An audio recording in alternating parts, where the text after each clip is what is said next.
Hello, beautiful people. How are you all doing today?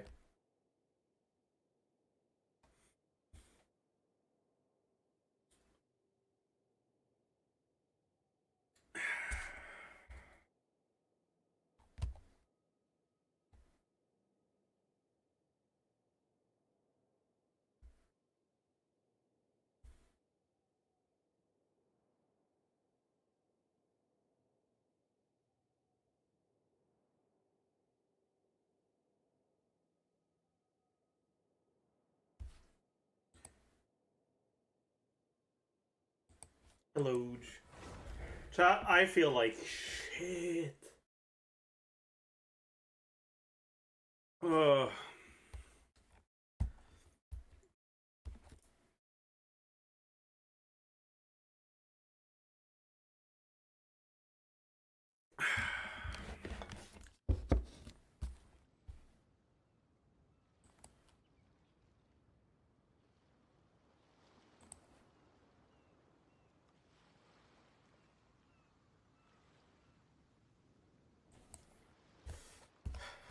Yeah, we have quite a few things to cover today, though.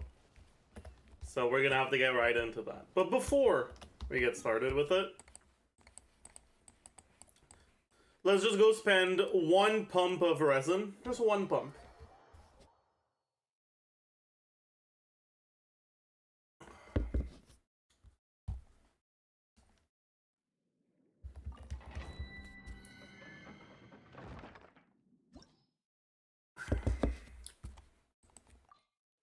One pump only.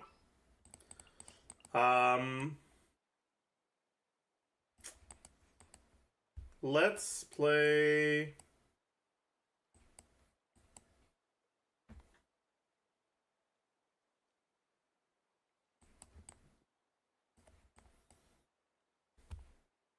Why no music? There is music. What? What is bro yapping about? Let's just do this. Have you farmed for Charlotte at all? Nope. I have not. I don't really intend on using Charlotte in any team. I mean, I'll use her eventually as a fucking hyper fridge driver, but...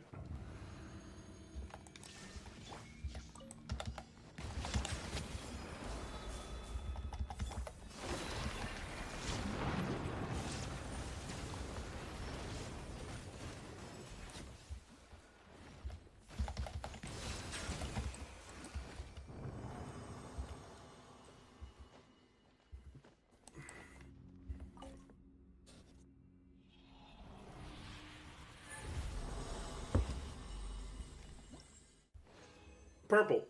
Fuck. Alright. Now that we are not capped out on resin.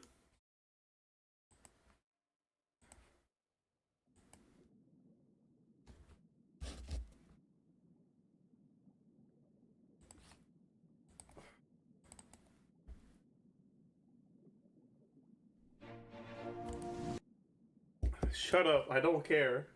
I don't care about being eligible for membership. Shut up. Ladies and gentlemen, welcome to the most spectacular show in the history of Fontaine. Please put your hands together for our national icon, Fontaine's biggest celebrity, one of the 7 archons of Tibet, the Regina of all orders, kindred, peoples, and laws, Furina de Fontaine!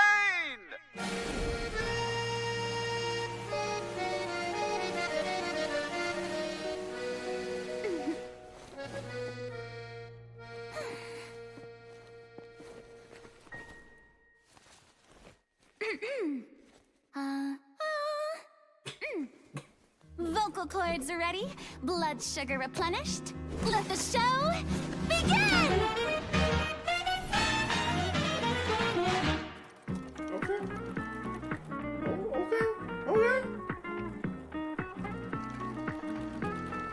Oh. You can't... Why do you walk in front of the text? It's fine.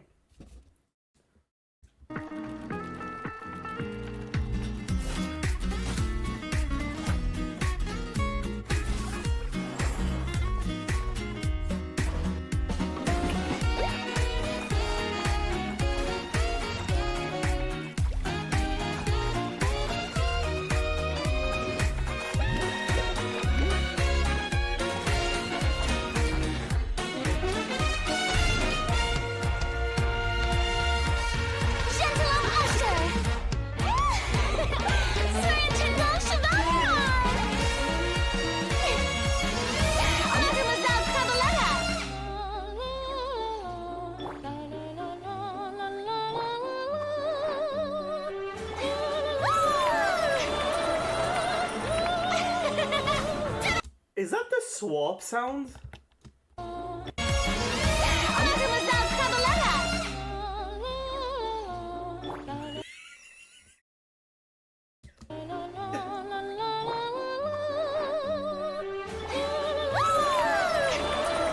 That's hilarious. Ta-da! She's switching between archons? Yeah.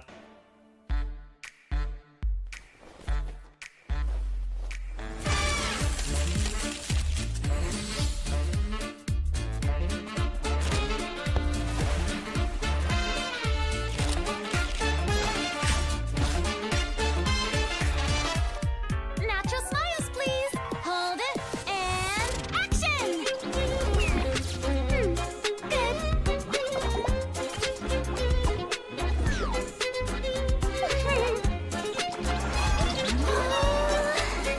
Wait a second.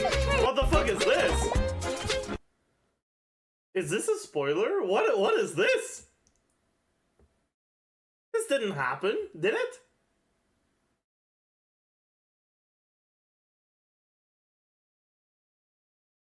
It's her headcanon? Oh, I see.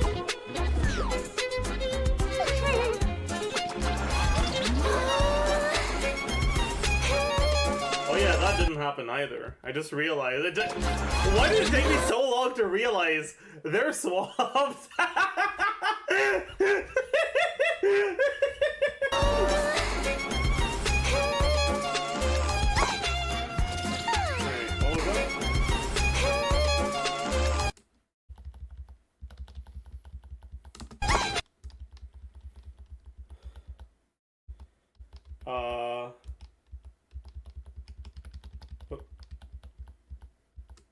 No head?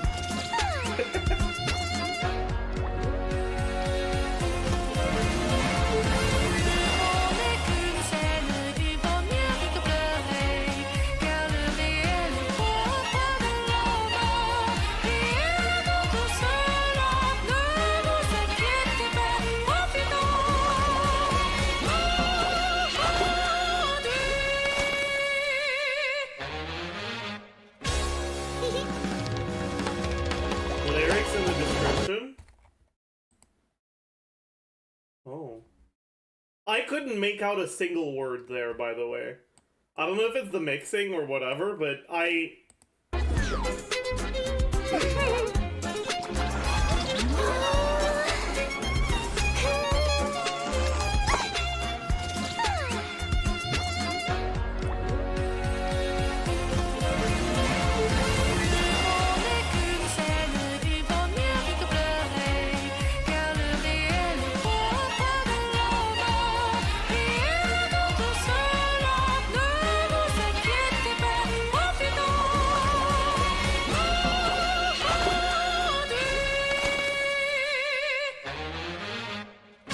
It's like, the person singing is like not really singing the consonants, just the vowels.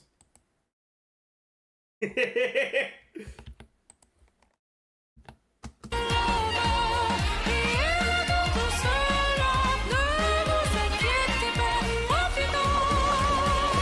it seem like a native speaker or it does not? No.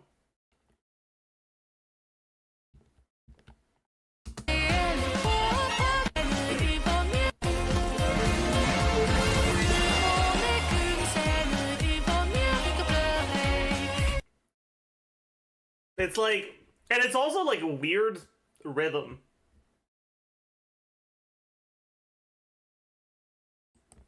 You try to sing it?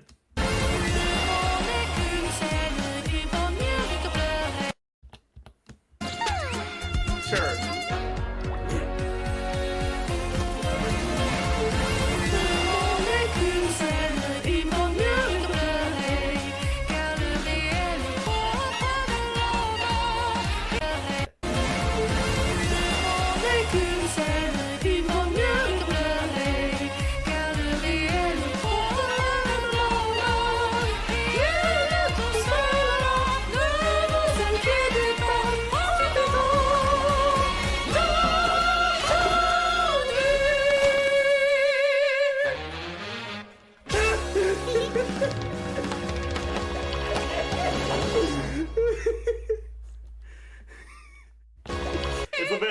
me.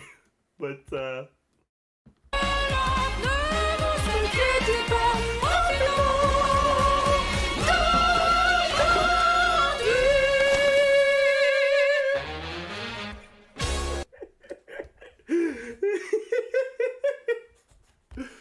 oh, Omega. Okay, I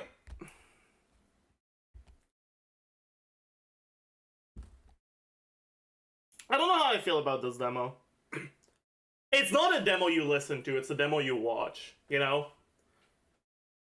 Like, this is not meant to be the character's song, the character's theme.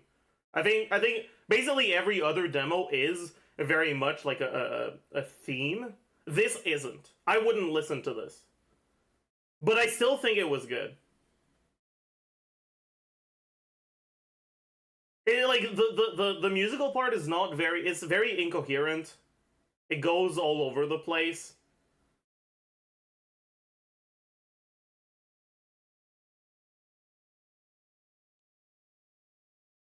But I still think it's a good demo. It's just it's not trying to do the same thing as other demos are.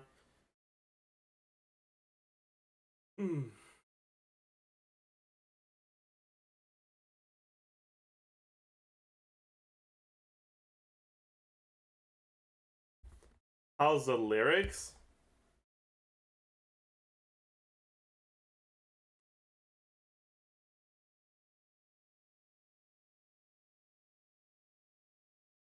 It's like...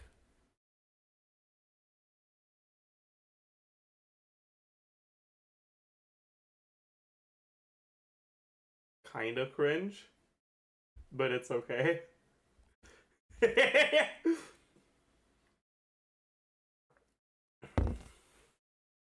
Like, it's the kind of stuff a fifth grader would write in their French class, you know?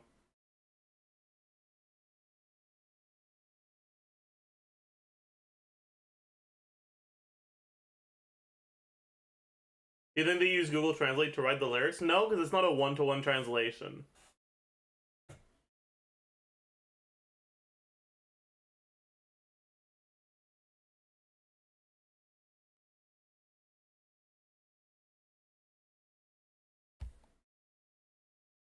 Is it grammatically correct?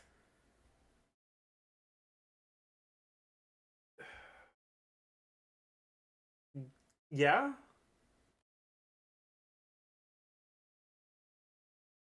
But it's also like... This is not a paragraph, because...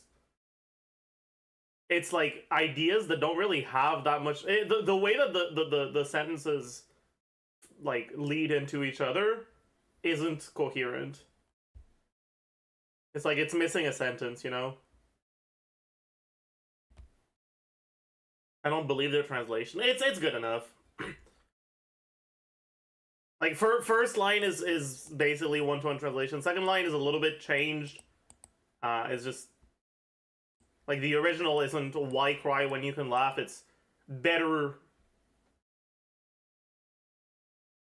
laugh than cry. But it's close enough, you know? Yeah, this one's fine.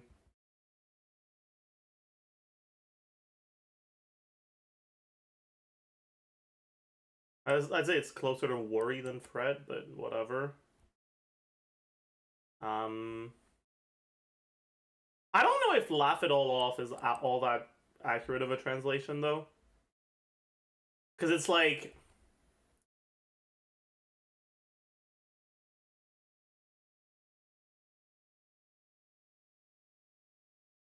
It's not laugh it off, it's laugh at it, right? It's like, it treats... I don't know. It doesn't really matter.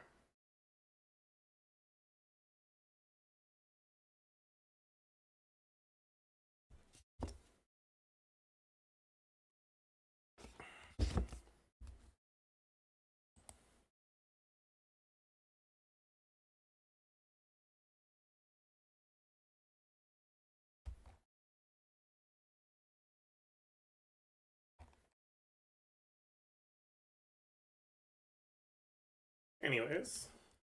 That was interesting.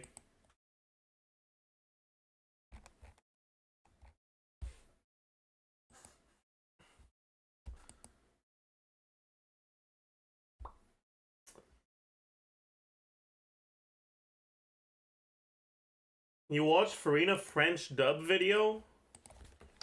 Furina French dub. This one?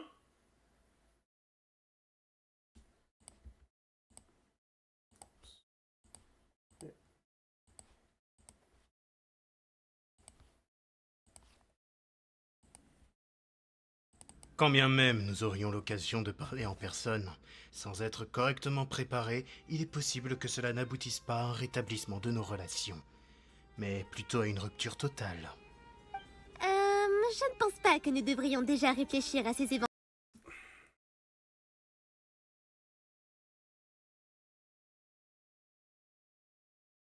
French people shouldn't be allowed to speak French. The accent is so uncanny, man. Éventualité. Même si la logique du divin n'est pas immédiatement apparente, son immense sagesse sera révélée avec le temps. They added a word.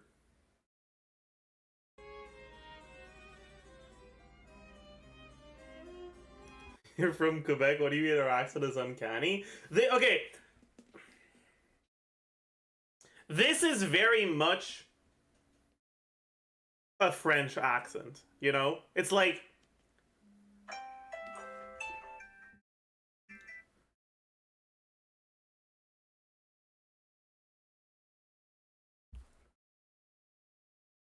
I don't know.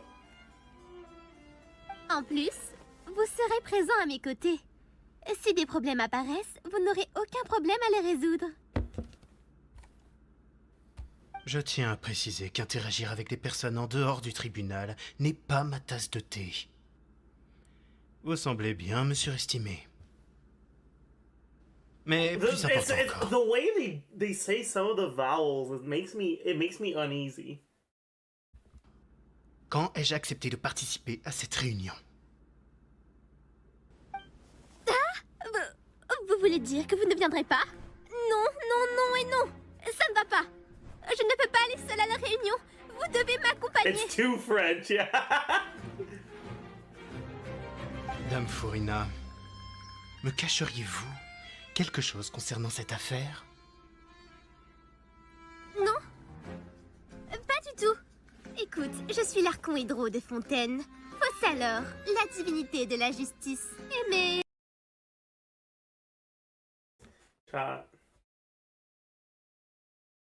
I just realized that with the French pronunciation of her name, with Fossador, it sounds dangerously close to Fausse alors, like Fausse, which is like fake then. And if she's not actually the real Archon, that's kind of funny. Et adoré par tous.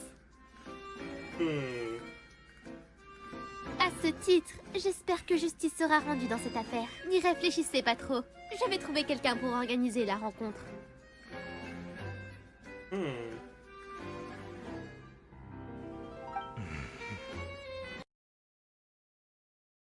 Oh, mais... But yeah. Établissement. Quand bien même. Do you want to hear the Zajef VA instead? Do you want Quebec accent or standard accent?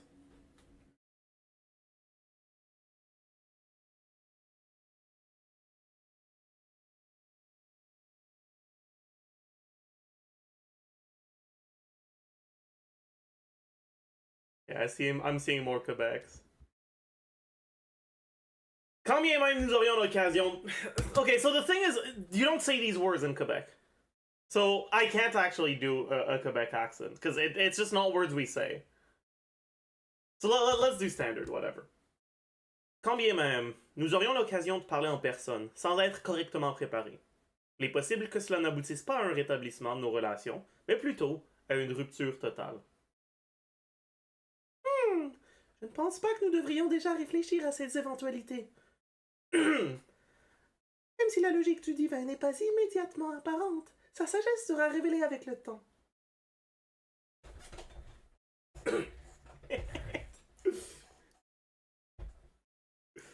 En plus, vous serez présent. Si des problèmes apparaissent, vous n'aurez aucun problème à les résoudre. Je dois préciser qu'interagir avec des personnes en dehors du tribunal n'est pas de ma tasse de thé. Vous semblez me surestimer. Mais, plus important encore, quand ai-je accepté de participer à cette réunion? Oh! Vous voulez dire que vous ne viendrez pas? Non! Non, non et non, ça ne va pas! Je ne peux pas aller seul à la réunion, vous devez m'accompagner! Dame Furina, me cacheriez-vous quelque chose concernant cette affaire? Non, pas du tout.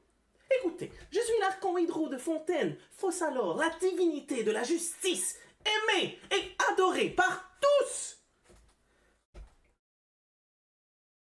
À ce titre, j'espère seulement que justice sera rendue dans cette affaire. N'y réfléchissez pas trop. Je vais trouver quelqu'un pour organiser la rencontre. True!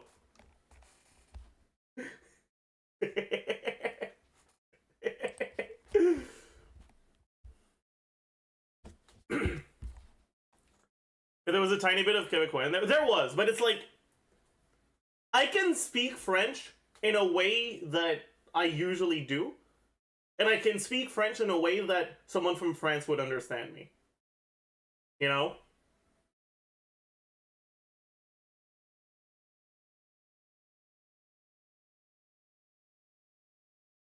And that's what I mean by standard French. It's like, the pronunciation is, like, there's still an accent in there, but it's like, kind of flipped in a way that that can be understood by every French speaker, no matter what their accent is.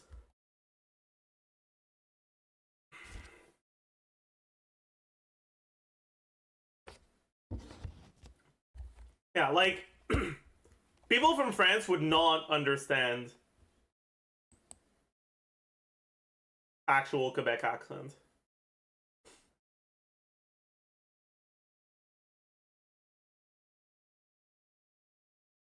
As a non-French speaker, I don't see the difference between France and Quebec French. Think of France French as American English, and Quebec French as Scottish.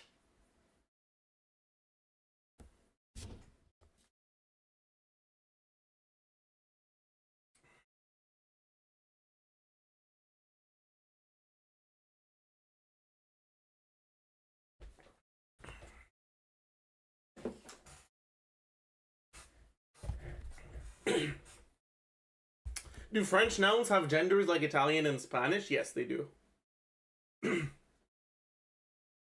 Oh, actually. Alright, chat.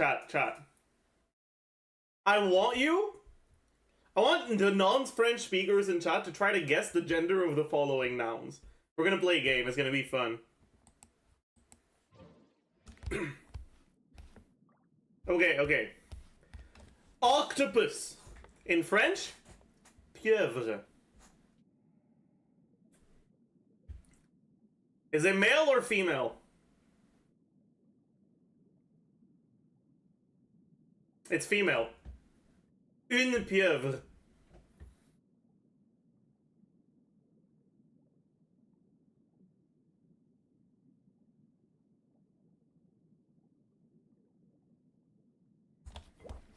Polearm. In French, lance. I guess that's more like spear. What would be the direct translation of polearm to French? Whatever. It is also female, yes. Okay, okay.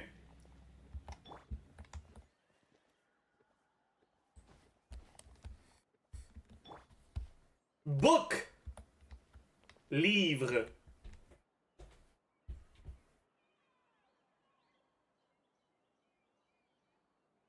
Mail. Yes, it is mail.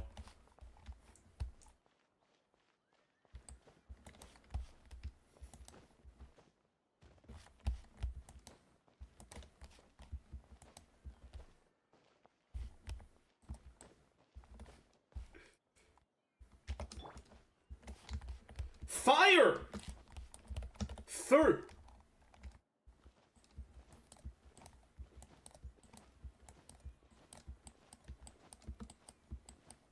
It's male. Flame! Flamme!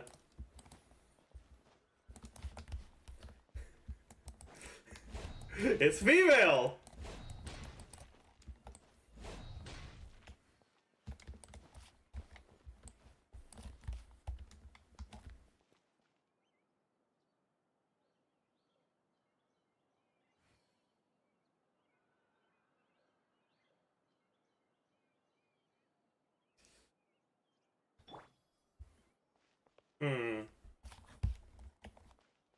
Hair! Cheveux!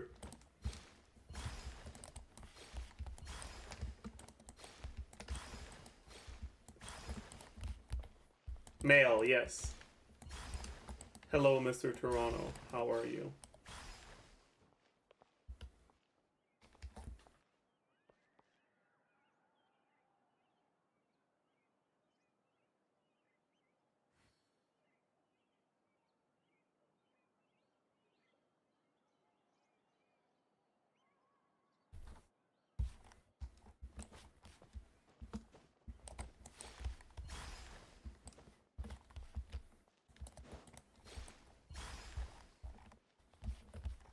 Shout out to Toronto, true. Cool city. How do you pronounce Chevreuse? Chevreuse.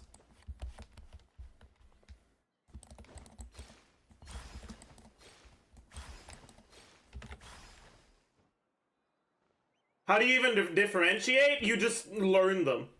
It's easy if you're a native speaker because that's just what the words are.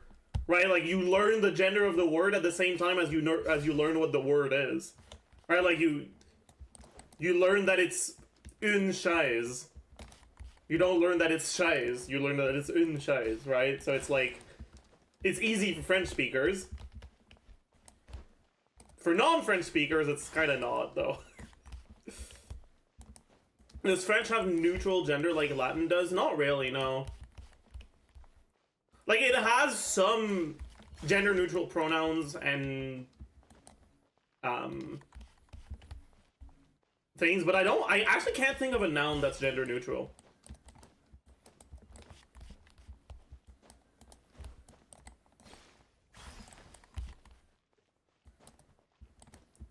Like, a group of people that has men and women is going to be referred to as il, which is like them or they, but male.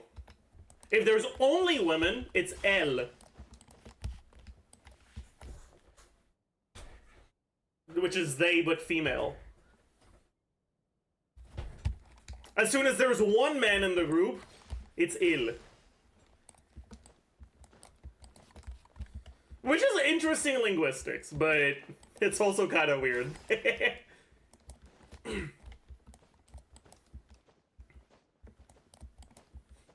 Because we don't actually have a gender-neutral they in French. It's only the male and female version.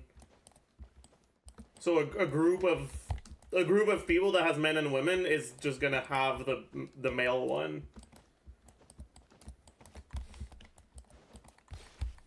There is yeah, but it can't be used as they. It's them. Yeah, exactly.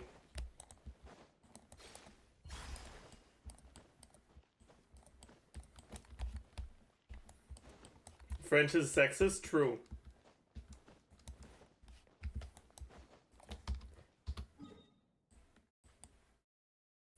OkaygeBusiness.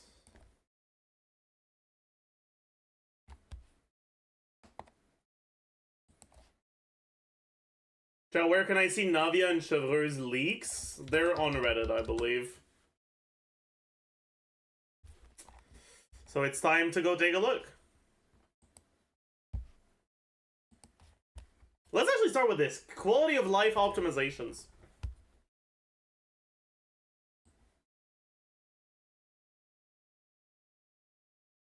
Bro, that's an insane Yelan and Sayu nerf.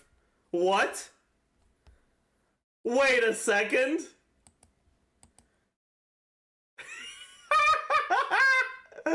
I literally rolled Yelan C1 for that. Holy. Ribbozo. Add a new incremental artifact upgrade function when leveling artifacts with quick select. The artifact will be leveled from 4 to 8 to 12 to 16, even if said artifact is currently level 3. Oh! That's huge! That's so nice! Wait, this is unironically the sort of change that you would make if you cared about making the game better. It actually sounds kind of fake. Like, that's a good point, actually. This doesn't seem tone deaf enough for Hoyoverse. It sounds kind of fake.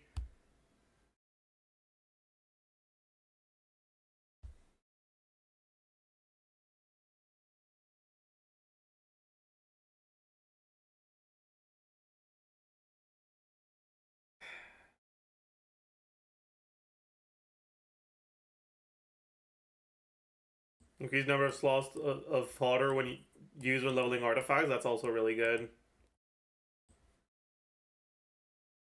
Well, that's also really... Like, these are all good changes. What the fuck? That's insane.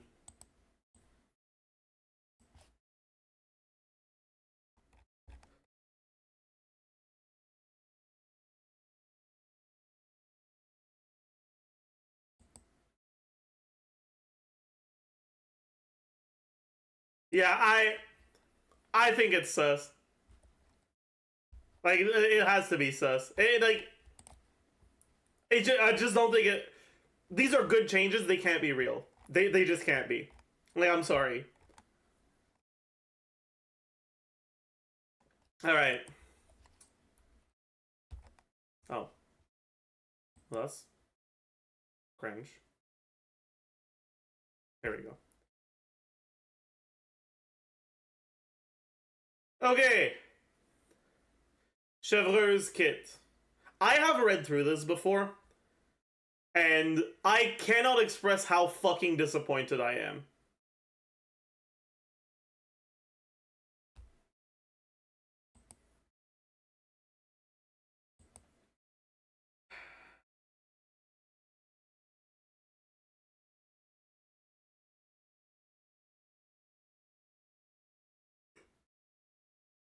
Oh well. Weapon, polearm. Normal attack, perform a 4-part sequence of attacks. Elemental skill, long press to enter aiming mode. Locking onto an enemy within the testicle for a precise shot. If possessing an overloaded bullet, it shifts to a special shot with larger area of effect and higher damage. And you gain an overloaded bullet whenever a nearby ally triggers overload.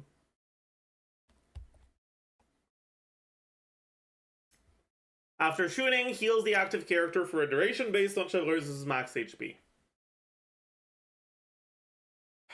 Elemental Burst launches a grenade that splits upon impact, similar to Klee's elemental skill. And then we get into the fucking Omega cringe. Ascension talent for A1. When all characters in the team are of the Pyro and Electro element with at least one Pyro and one Electro.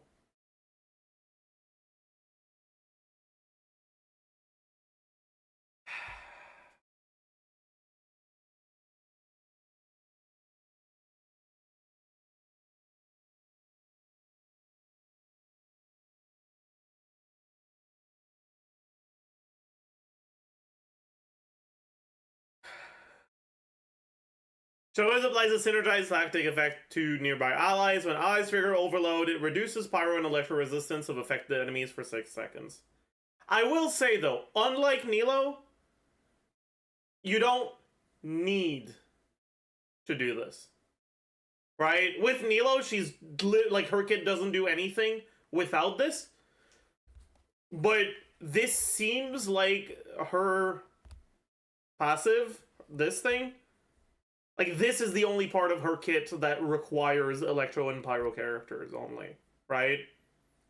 So it's less cringe. Based on older leak, it's 40% power and Electro res, so it's basically VV. Okay.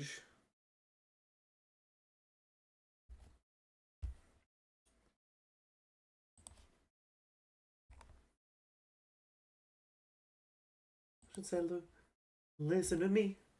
I need your strongest potions.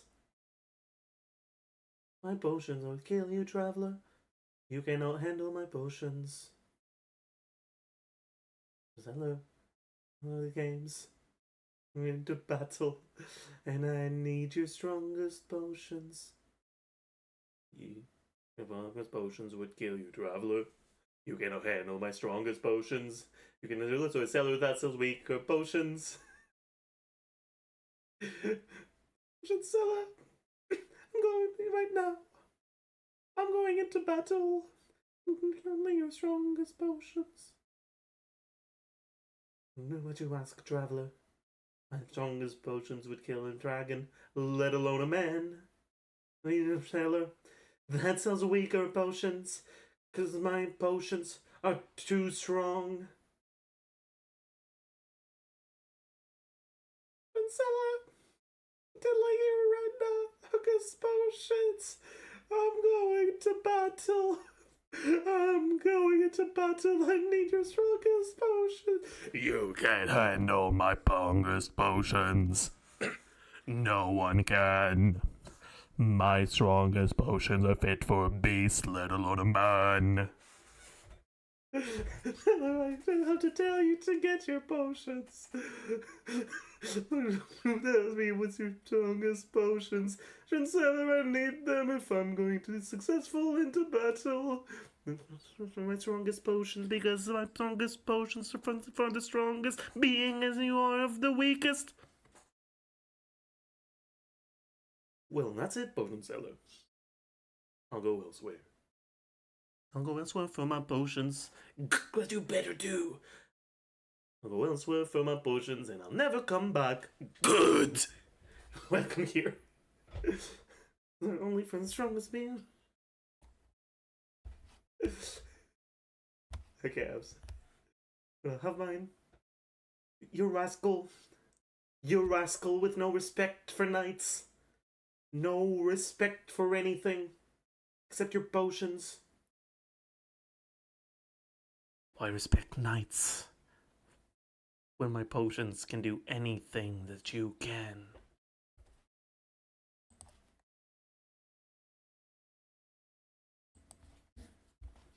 Okay.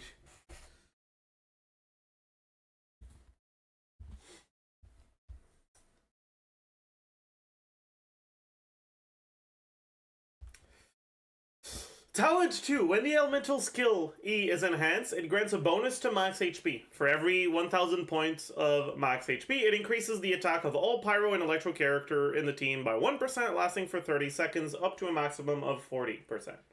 In other words, realistically, it's about a 25 to 35% damage buff. Attack buff, sorry.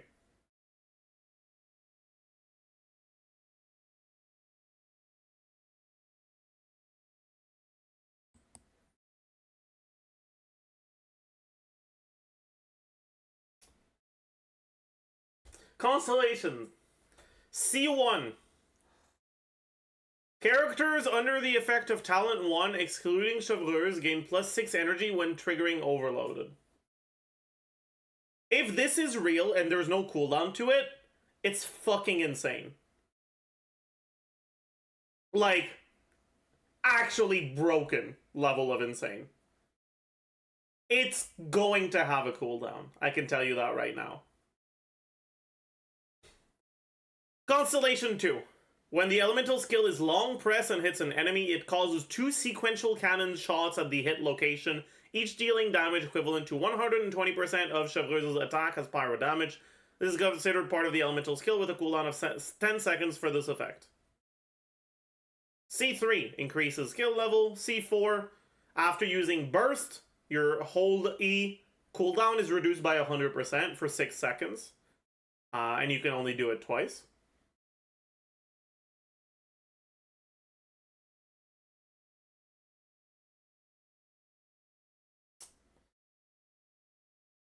C5 is burst, and C6, after the healing from skill persists for 12 seconds, it heals all nearby characters for an amount equal to 10% of Chevreuse's max HP.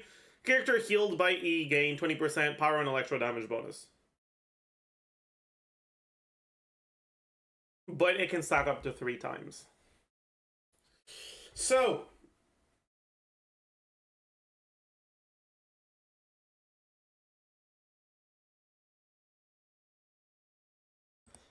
the skill only heals the active character, and we don't know how often it does.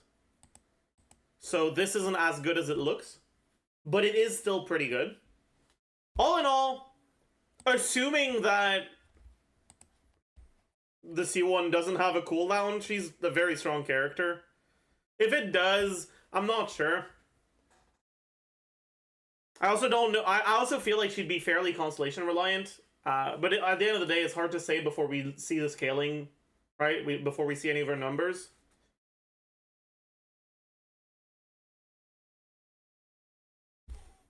I will say, though, one thing that some of you guys might not notice, or might not have noticed, is that it doesn't seem like this is conditional on the talent 1.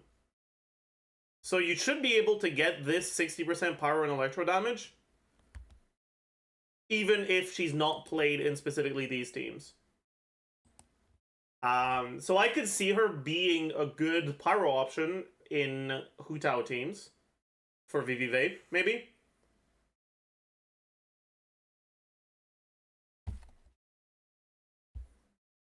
Scalings? Oh, we have the scalings?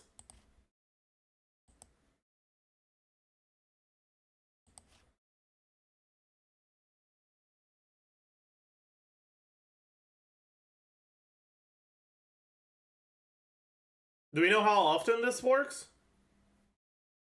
How often it heals? No? Okay.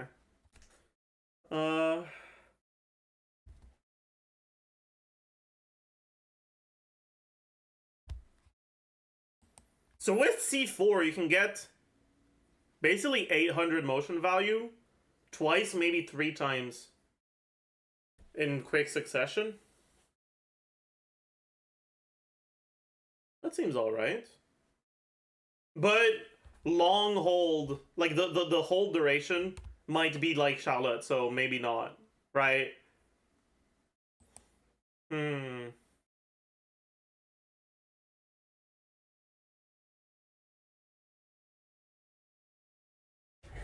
Excited to see some gameplay. This seems interesting.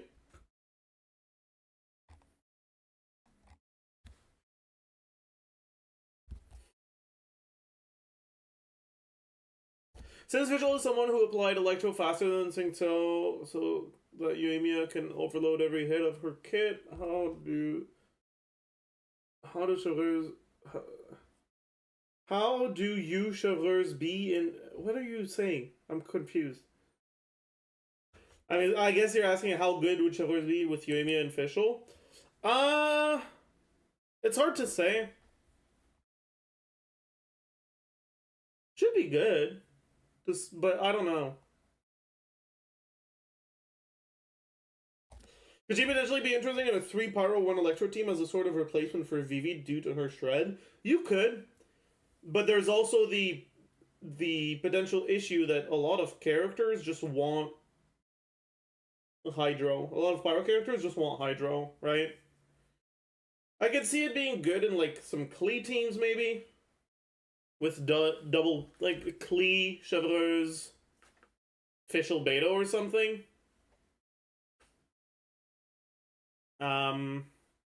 You could potentially do something like Lenny, Chevreuse, Bennett, Fischl.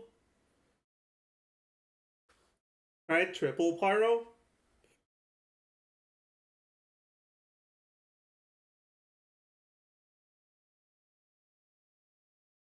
You could do Raiden, Bennett, Xiangling, Chevreuse. That's also a possibility. That would be pretty good as well.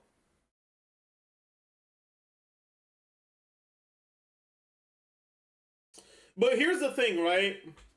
Overload knocks enemies away. And her passive only works when you don't have animal units. Like this part of her passive. So there is a lot more anti-synergy with forcing a Nilo-like restriction in Overload teams than there is with Bloom teams. Because at least with Nilo, well, A, it does something to alleviate the lack of animal units by increasing the AoE of your Blooms. But B, it also doesn't knock enemies away, right? I think it'll be interesting.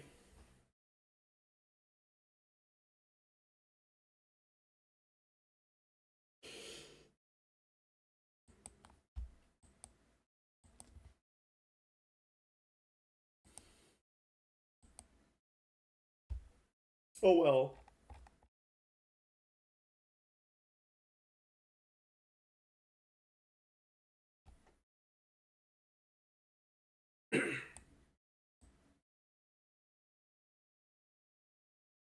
Wait, do we not have the skill in burst? Oh, there we go. So, skill, talents. Why is it in so many different posts? Whatever. Okay. Skill. I haven't looked at this one. Upon ending the elemental skill, there's an animation of loading bullets. When characters in the team pick up crystals generated from Crystallize, Navia accumulates a Fisher Crystal Shard up to a maximum of 6 shards. Each trigger refreshes the duration of existing Fisher Shards, with each shard lasting 300 seconds. Okay, so it's not... Wrong post, bad translation.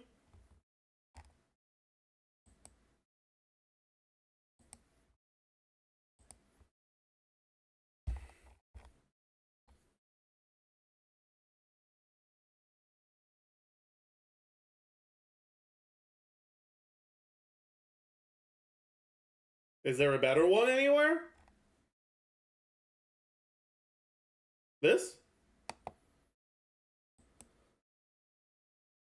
I don't want to have to click on it.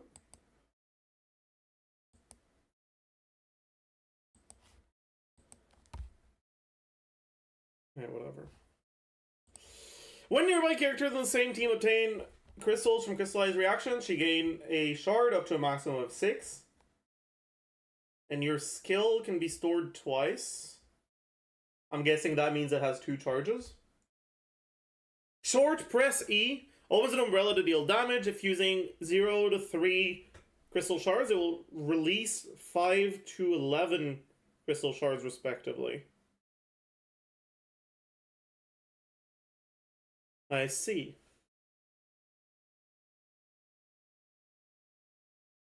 When targeting a single enemy, the multiplier is doubled. Ooh, that's interesting.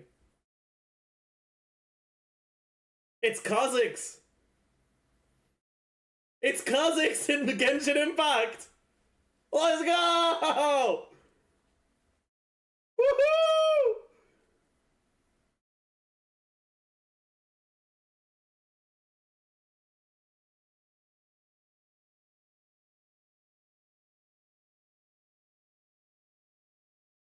Okay, all shards are consumed on casts, and for each shard consumed beyond the third, the damage of the attack is increased by 15% for every additional shard. Do we know if that's damage percent or a multiplier? Yeah, whatever. Long press E absorbs crystals, and on release, perform the same effect. Okay. That is interesting! Wait, that's actually Omega interesting. Stop telling me to add my email. I don't wanna. Let me add. It's not letting me remove this. I'm pressing the X and it's not working.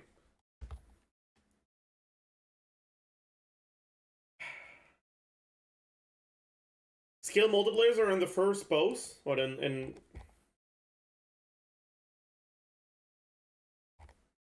this one?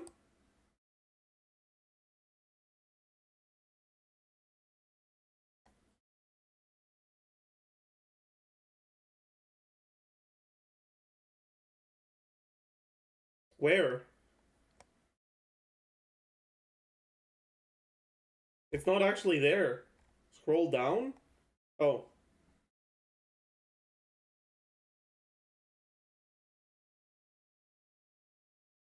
Oh, I see, I see. So, when you shoot 9 bullets, it doesn't do more damage. It's the same amount of damage. It's not times 11. It's just up to times 2.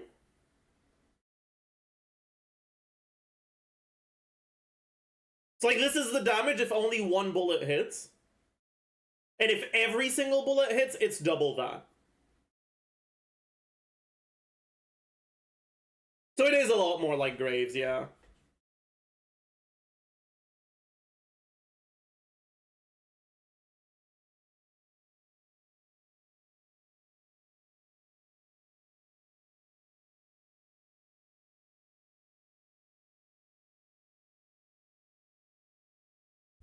Okay.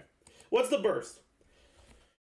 Summons artillery barrage, fiercely bombarding enemies ahead with geo area of effect damage. Following the initial blast, it provides supportive barrage, dealing continuous damage over time. When the artillery hits, it grants Navia a stack of shard.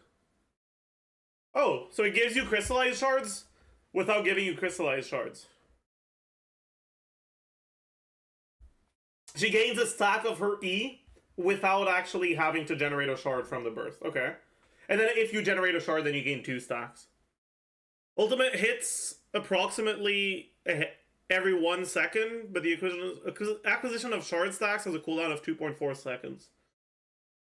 So you get basically 1 every 3 seconds.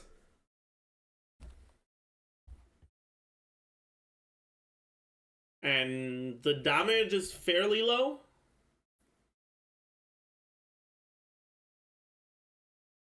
Yeah, the damage is fairly low. Like, the whole burst damage is less damage than 1E.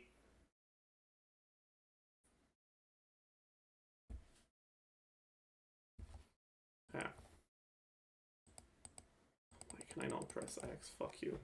Talent 1, so Ascension 1. After using E, damage is converted to unenchantable geo damage, increasing damage dealt by 40%. Is it damage dealt overall or just normal attack damage? I don't know. For each party member whose element is Pyro, Hydro, Electro, or Cryo, Navi's attack is increased by 20% up to 40%. Okay. Constellations, okay, whatever. I mean, we might as well read them. When E is used, each shard consumed grants Navia +2 energy and reduces the cooldown of her ult by 1 second. Ooh, that's interesting.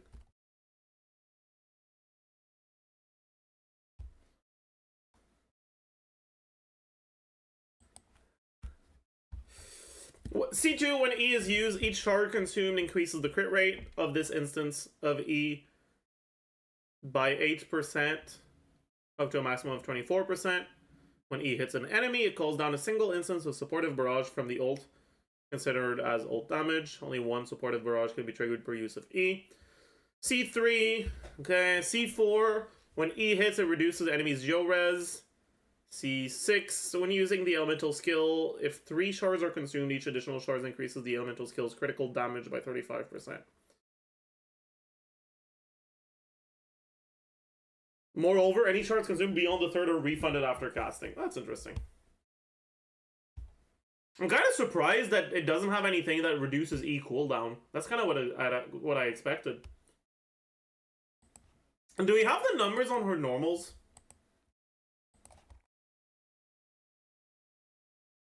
Because she has a Geo Infusion, so... I'm not expecting great numbers on her normals, though.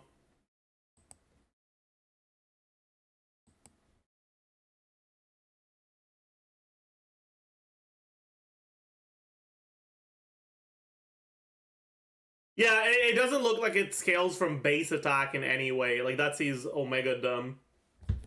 But that's okay.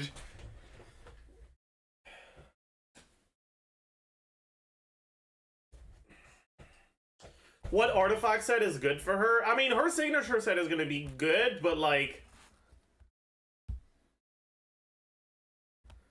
it's not good. Like, it's fine. It's just she doesn't really have anything that insane. You probably just go Maréchaussée if you're playing her with Furina.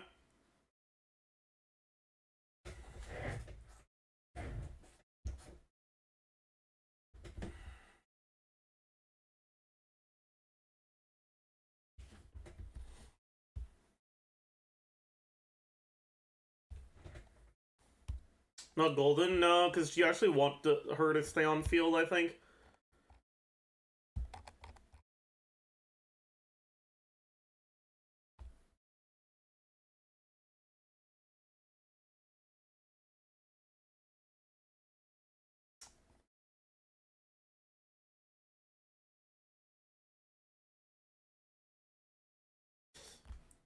But yeah, so you definitely play her in double Geo, not triple Geo. Because you don't need to generate that many stacks. You don't need to generate that many shards.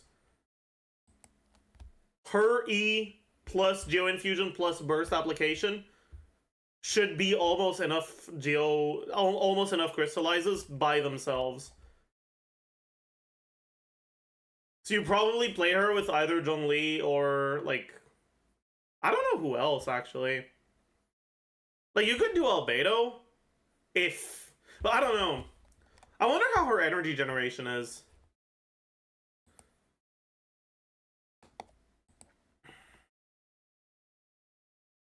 Hopefully it's alright. But yeah, I'm thinking, like, Bennett, Zhongli, Furina. No. That doesn't work.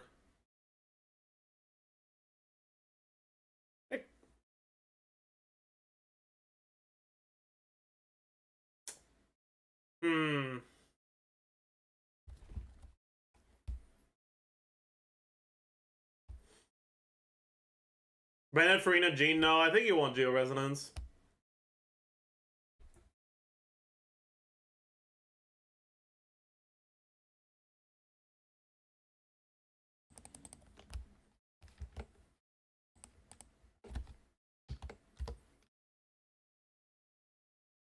Sure. Goro? Goro doesn't do that much. Maybe if he's C6, it's alright, but no, because you don't want to play triple Geo.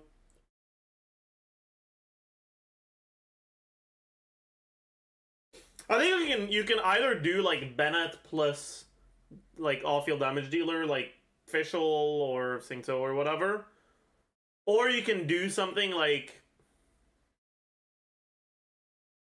Furina plus healer. But it's like, there's no great healer for this, right?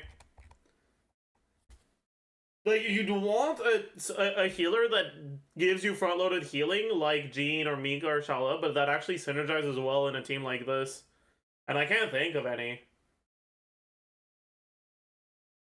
Would Kokomi just be the best? No, not really. Kokomi wouldn't be that good. Baiju? No, not really.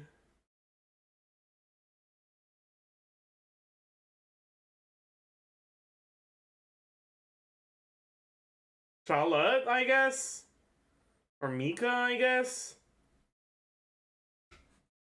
Maybe?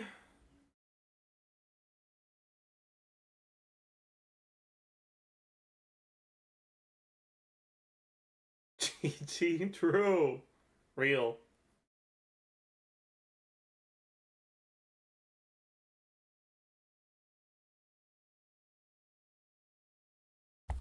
Can you just forego Geo and get a healer for Furina? The thing is, if you're going Zhongli, right? You're getting more particle generations from Zhongli. You're getting Geo Resonance and you're getting Zhongli's Shred. And you're getting a lot of defensive utility. I don't know. Jean meta, true. I mean, this isn't a team where Jean fits too well, because you can't use VV. Can't make use of VV at least.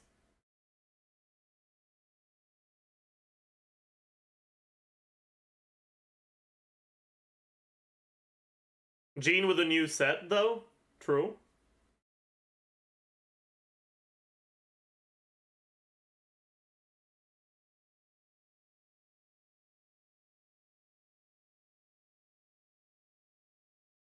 The new set is not good on her. The new set is not good on anyone, man. Like, I'm sorry, but the new domain is so bad. Both of the new sets are so bad. Like, the Geo set is fine, but it's like, for a signature set, it doesn't offer that many stats. And the healer set, from the information that we have right now, it doesn't give you the buff instantly. You have to wait 10 seconds.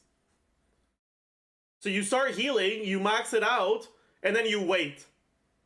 And you're just waiting.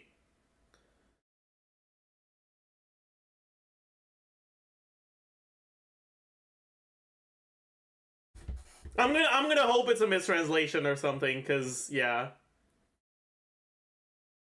Plus it got nerfed from the last time I looked at it. It's 900, not 1200 anymore. Eastern said the healing one is a power creep to Maiden. Do I agree? Not really. Like, Maiden was never a good set, but it doesn't do the same thing as Maiden.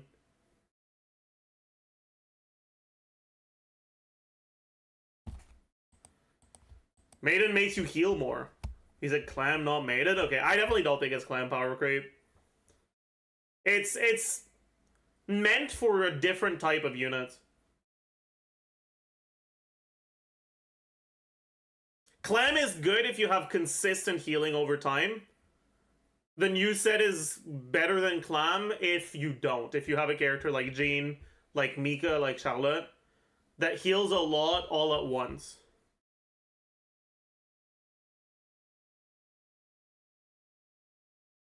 Because if that's the case, then Clam isn't good, right? Because Clam caps.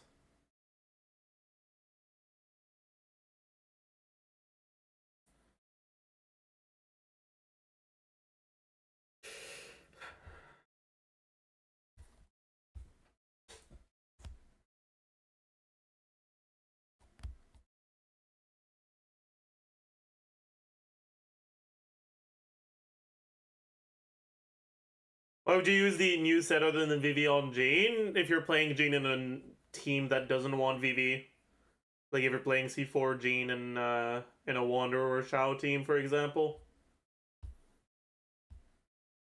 Even then, though, it might not be better than VV for Furina's damage.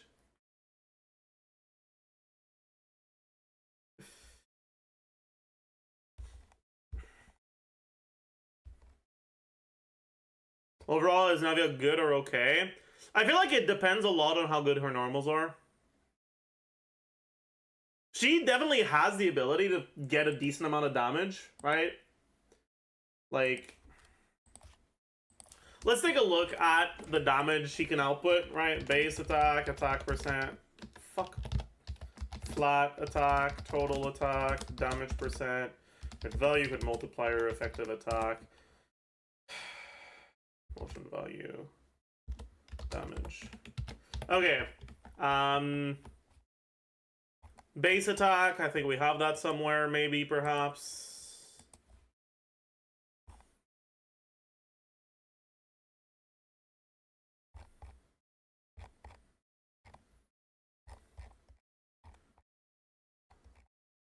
$363. Alright, I'll just believe you because I fucking CBA finding it. 363 plus. Let's look at Serpent Spine. How did like okay, whatever. Okay, attack percent. You get her passive, which is 40. Alright, for now, let's take a look at, like...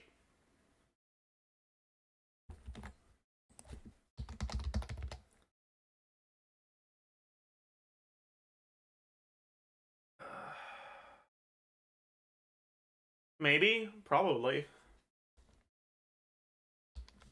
We can look at Bennett. I guess if you're using John Lee, Singso is not really that necessary for the defensive utility. You can do something like Yelan. Alright, so let's look at Bennett, Yelan, and like Charlotte, Furina, right? So with Bennett, Yelan, you have obviously the 40% from her passive, 20% from Noblesse, and then you have 46.6 from Sands, and then like 20% from subs, and 350 plus. Ah, fuck it. Let's look at Aquila Bennett. Why not?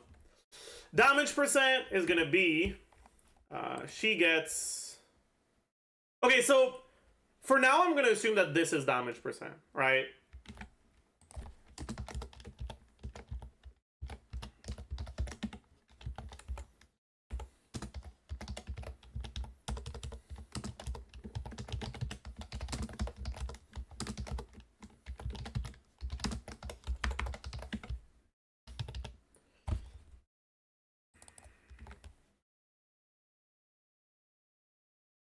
Oh yeah, she has crit damage ascension. Yeah, we'll take a look at. We'll include that later. Anyways, oh my god, I'm just gonna refresh. Maybe it'll go away. Pog, it went away. Easy clap. I'm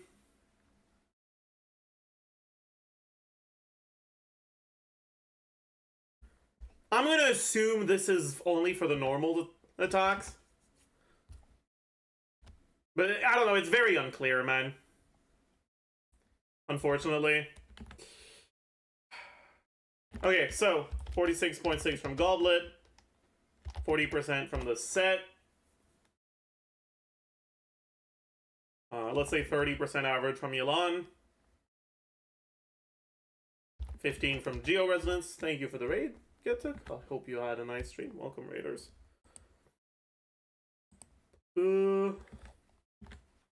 Let's say you do it with 5 shards on average, so 30%.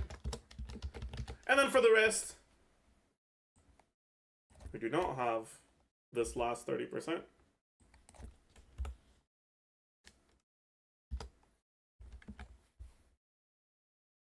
Wait, where did the 40% I put come from?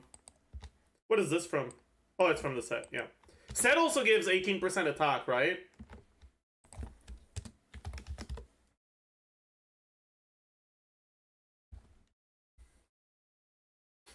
Okay, crit value, she has crit ascension.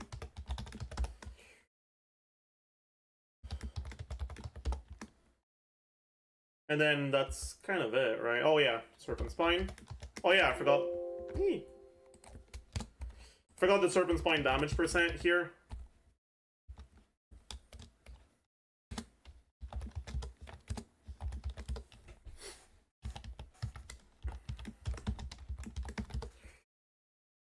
Which gives you an effective attack of this, which doesn't move down. No.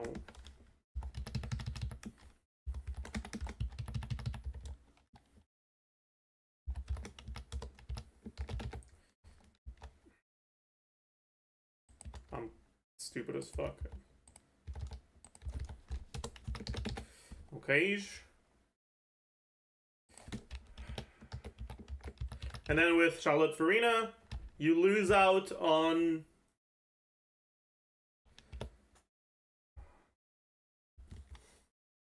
You lose out on the Bennett buff, which was pretty huge, but in exchange for that,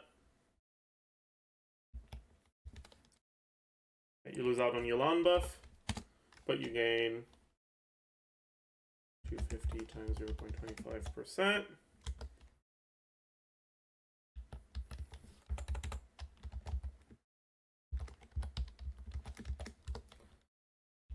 Okay, and you gain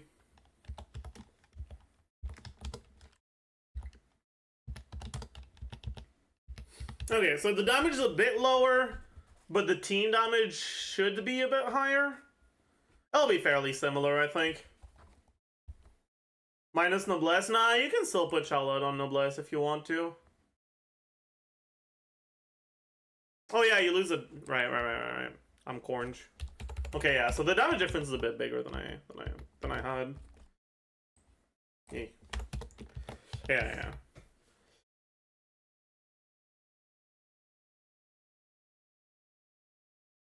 That's just because Charlotte's kind of not great.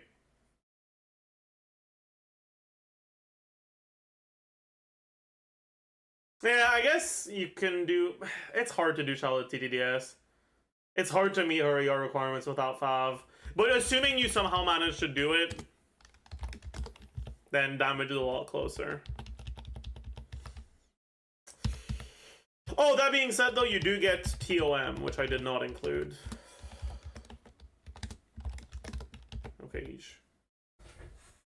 Okay, motion value E is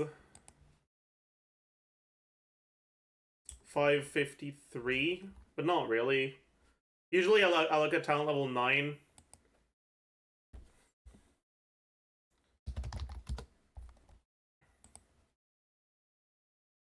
So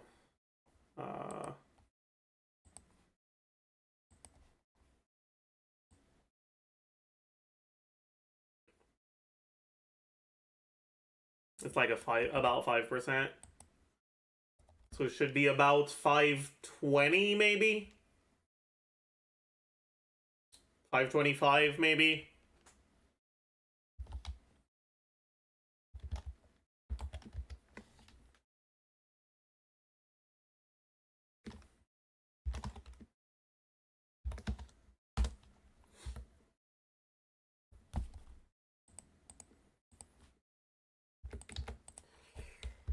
And motion value from the burst. Again, right? It's... Actually, let's just do... It was 553, right?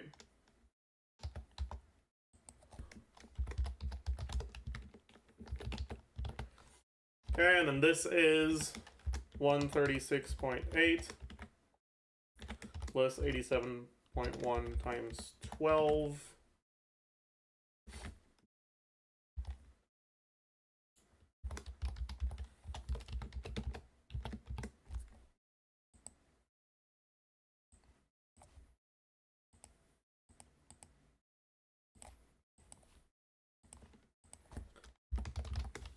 So before looking at her normal attacks,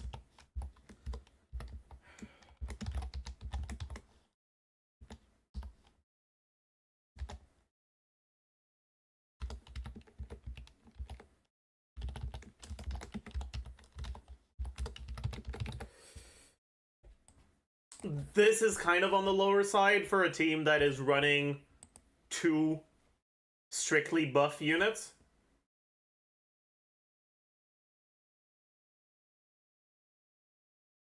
But that's before looking at the normal attacks, right? That's only from skill and burst.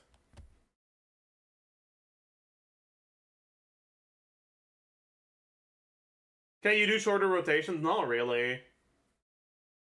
Like, you could do an 18-second rotations. I think most people end up not actually doing that. Also, that means only 1 Yelan E, which is scuffed as hell. Why is Yelan kind of as a buff unit? She's not, but the last unit is Zhongli. It's just Zhongli's the same for both teams, so I didn't have him in the title. This is AoE though? No, this is single target. This is assuming all the shards are hitting the same target. This is 2 E's with max stacks. Or with 5 out of 6 shard stacks. Not max stacks, because I think max stacks might be a little hard. Am I doubling the multiplier? Yes, sir. Times 2 because you use it twice. Times 2 because it's multiplier doubled because all shards are hitting. But again, right? This is motion value Q, right?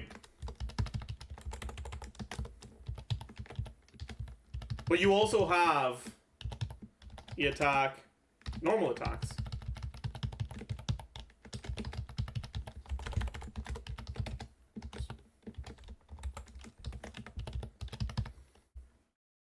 Which is...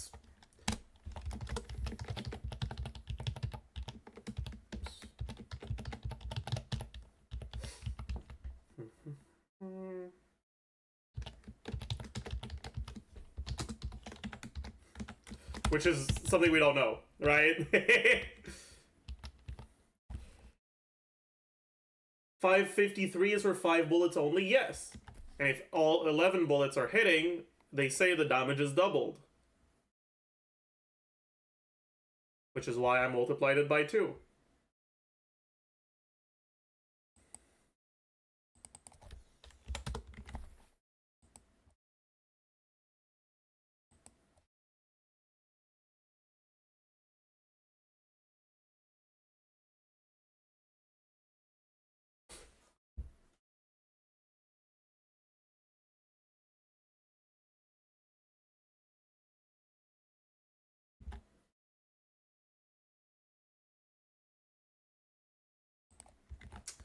But, like, if you're assuming that this character is hitting similar to, like, Diluc on the normals for the motion value, right?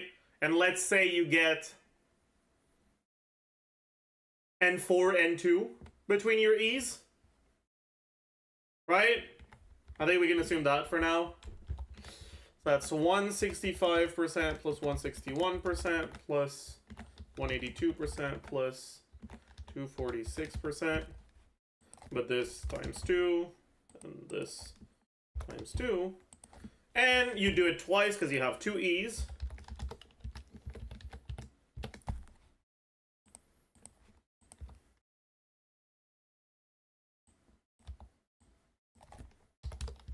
Damage goes up a pretty significant amount, right? And with this, it's a lot more reasonable.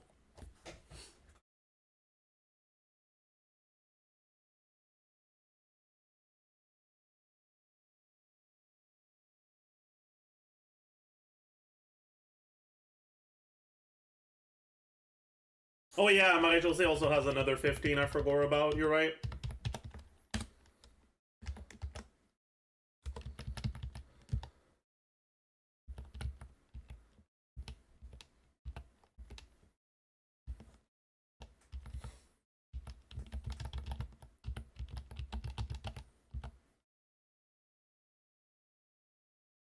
What about 15% per additional charge? I assumed 2 additional charges, and I gave her 30% additional damage percent on her E. Wait, I'm orange, aren't I? Yeah, I am.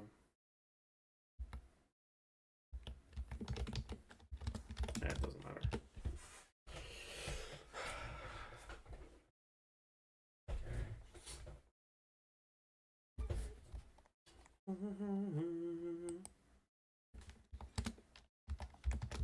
There we go.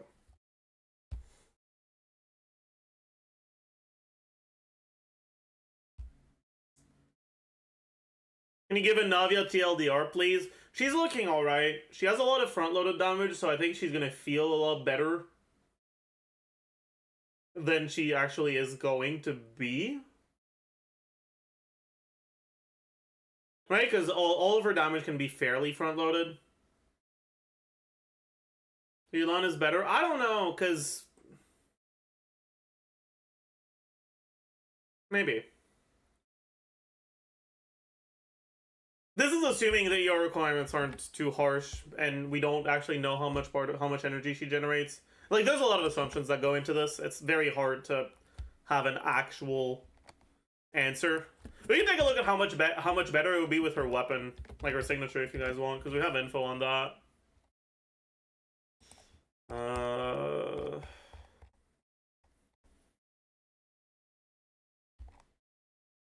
Okay, so 674 base. Why is there a blue and a non-blue one? What's the difference between the two?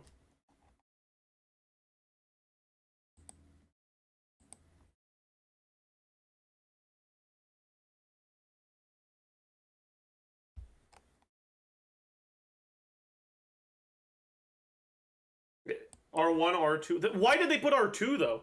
That's so dumb. Okay, whatever. Like, why not R5? Like, okay, whatever. Attack percent, so she gains another 20.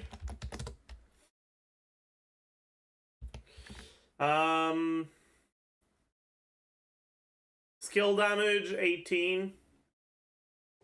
But it can stack twice, so 36.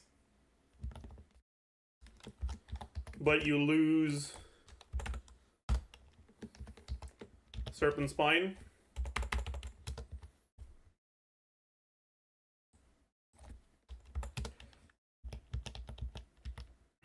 And then crit value, 22.1. Wow, that is not a great weapon, is it? 6% better than Serpent Spine? Wow, that is not a good signature. I guess it's because you're using Bennett, which gives a pretty huge attack buff. Difference would be smaller with this. But still, that is not great.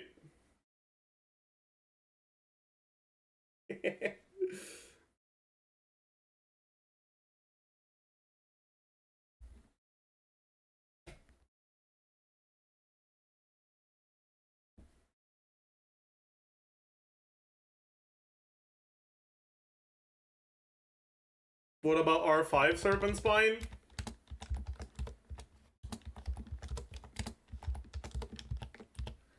It is as good as her signature in this team. But again, right? We're going off these assumptions for normal attacks, and if she does less normal attack damage, then her E is going to be, or her signature is going to be a little bit better. But I don't know. This signature is not looking good.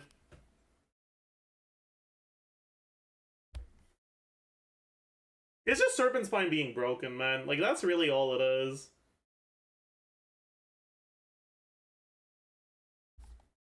Unforged? Sure.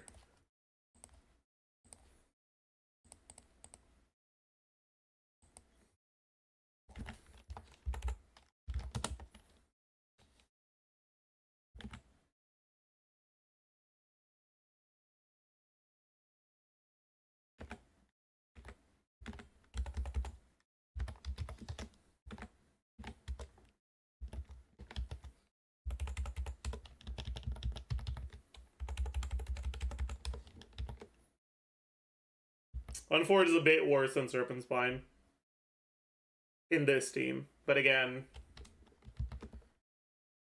this is a team that has a lot of attacks. It's probably going to be a little bit better with the Furina version. Ugh.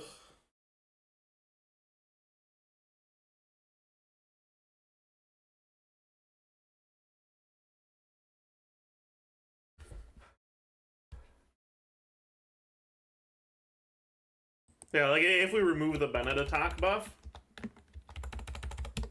then it's about 5% better. Anyways. I think that the numbers are on the slightly weaker side. But again, right, we don't have all the numbers. The numbers we have are a little bit on the weaker side. But not so weak that they can't be playable. Just, you know, closer to, like, I don't know. I don't know who to compare it to. It's just alright.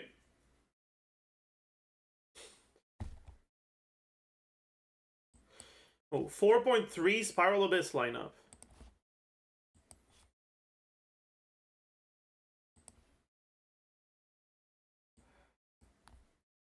PMA, Thunder Manifestation. Ugh. Why? Why Thunder Manifestation? It's fine. Kenki, please tell me he doesn't spawn in the middle. Please tell me they put it back. Into whatever the fuck that is. Vishops and Sphere, and I think that's the new boss.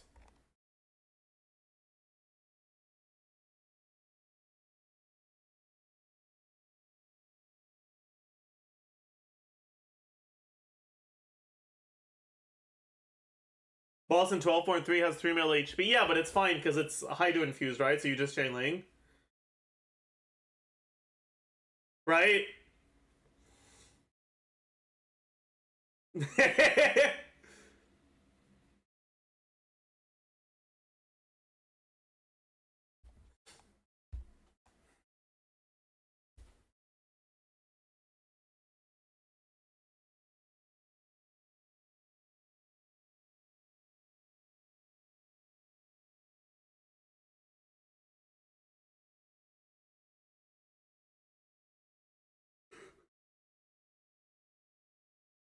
Like, you just play Mono Pyro Channeling with Jean or Sucrose as your Animo. You have a good matchup into Thunder Manifestation, a good matchup into this, and a great matchup into this.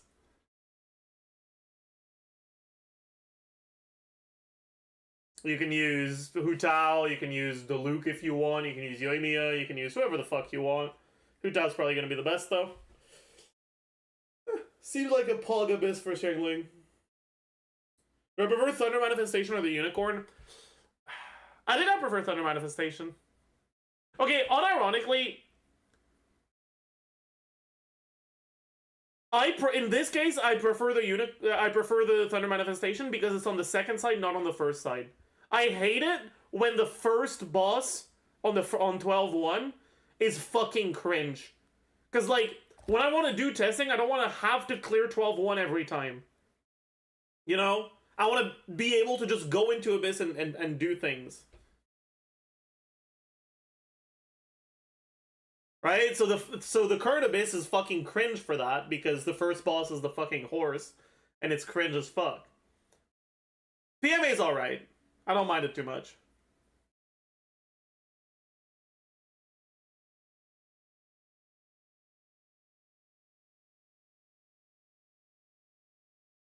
Although, I'm pretty sure they still haven't fixed the PMA official bugs.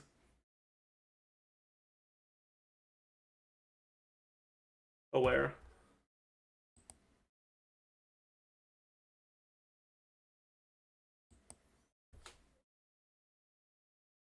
What bug? Visual Ascension 4 does not actually reach PMA's hitbox in most situations. So you're effectively playing without Fischl's A4 whenever you play Fischl. Which gimps the fuck out of her damage and aggravate teams. More QOL? Okay, it's definitely fake.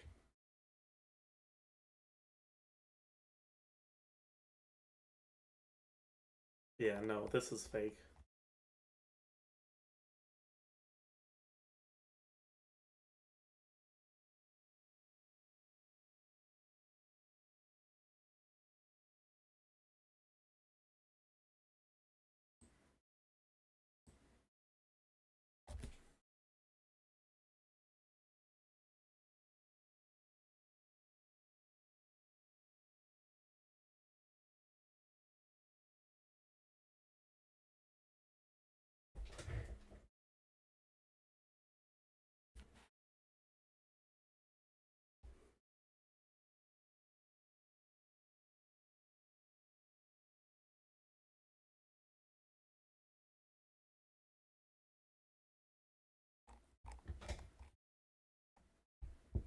Your Luke bug fixed 3 seconds after Hoyo discovered Fischl bug I sleep, yeah.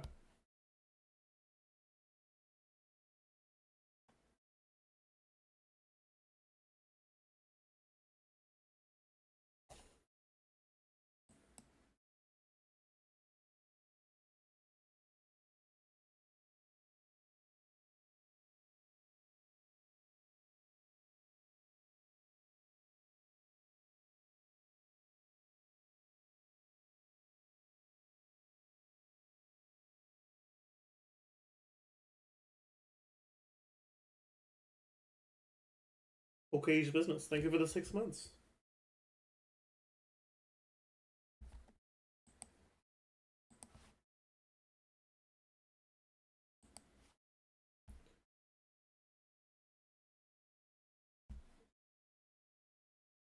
Mm-hmm.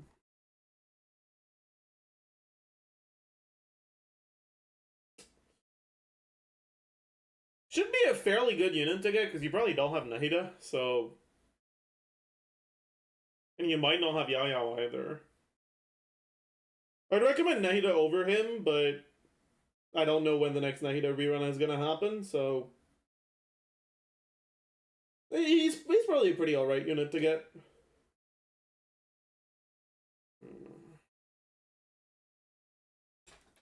What do you think about Raiden hyper carry with Furina, Jean, Bennett for non-C6 Sarah? That's interesting. You know, that is actually fairly interesting. Reactions would end up being kind of weird, though.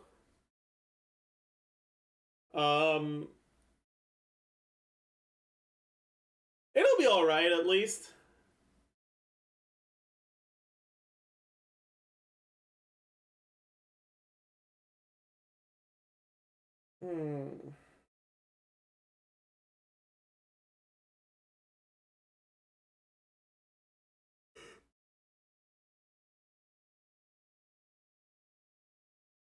But it's weird, because, like, that's a team where you'd want to build the M on Jean, but you kind of can't, because Furina forces you to build a lot of healing.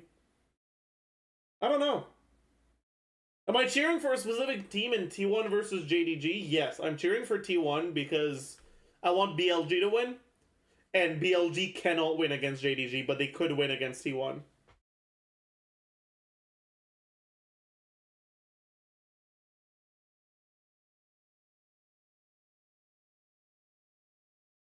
BLG lost 0-2 versus T1 in Swiss. Yeah, but...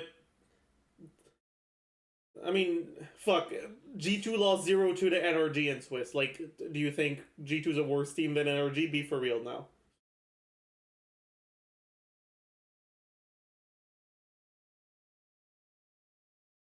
BLG has been proved time and time again not to be able to win against JDG. I think they have a much better chance against T1. Also, T1 always chokes in finals. So... I think that BLG's best chance is if T1 wins. Legos will go hard next season. Bro, I saw that, man. They're getting Whipple. Whipple's gonna fucking play again. I'm so hyped. I'm actually so hyped for that. Whipple inspired. Like, that's insane.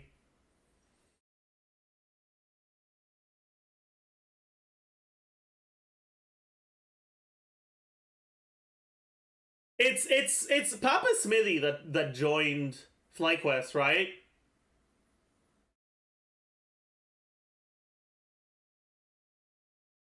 I think I'm a fucking Papa Smithy enjoyer now. Like, these are some good moves. Like, I don't know what went on behind the scenes and that caused FlyQuest to go to shit last split. But at least on paper, things looked really good, right? Is Prince going back? Yeah. They're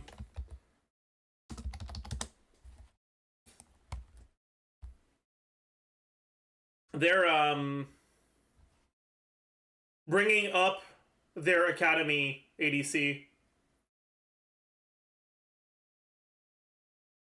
I think.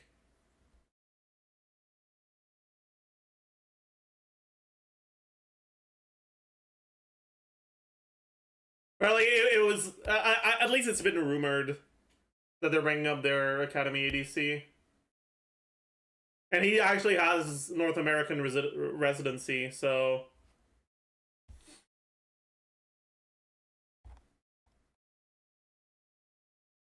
Does Whipple have... No, he probably doesn't, right? Whipple's probably an import right now, right? Yeah, he is. How long until Whipple gets NA residency?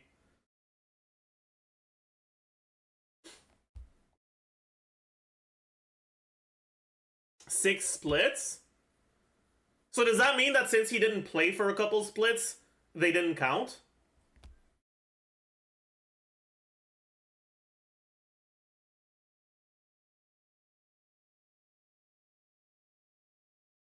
Damn. Whippo top, yeah. Whippo top, inspired jungle, Masu ADC, Vulcan support, I think is the information we have so far.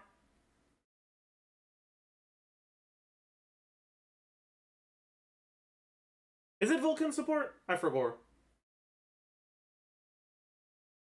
Vulcan is C9. Yeah, sorry. Vulcan is C9. You're right. You're right. Who is support?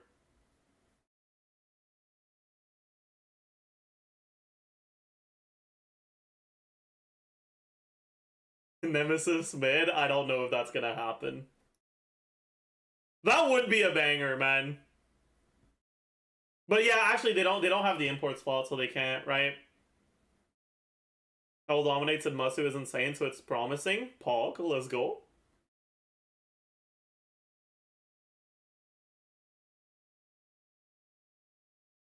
I doubt Nemesis will go to NA. I mean, in a vacuum, sure. But like, Nemesis has been vocal about how he wants to join a good team, right?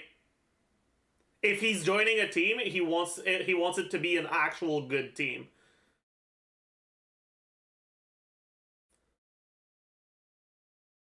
And I feel like Whippo inspired would be a nice start, you know?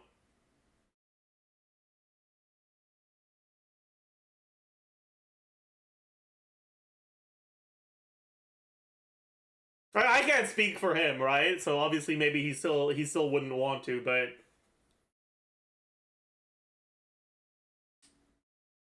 yeah.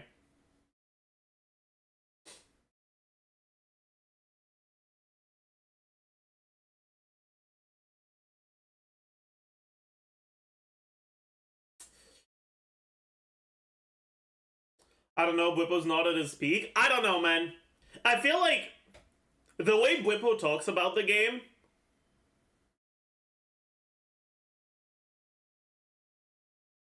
I just can't bring myself to think he's not good, you know?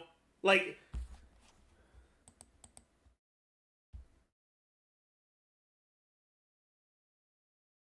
it's already been added. Are you dumb? Are you stupid? This is the most minus 15k redeem I have ever seen. I don't see it. Refresh chat.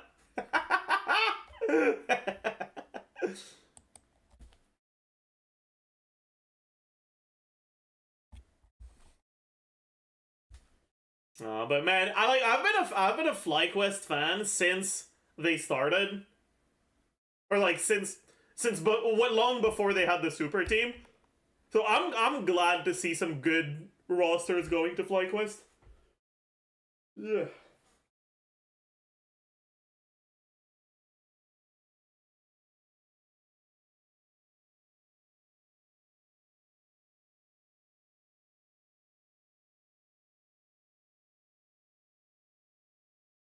Maybe has a lot of knowledge about the game, but I doubt he's at his peak mechanically speaking. I feel like mechanics are overrated.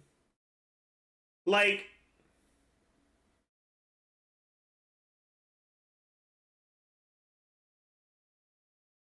I feel like good positioning, decision making, lane management is so much more important than mechanics.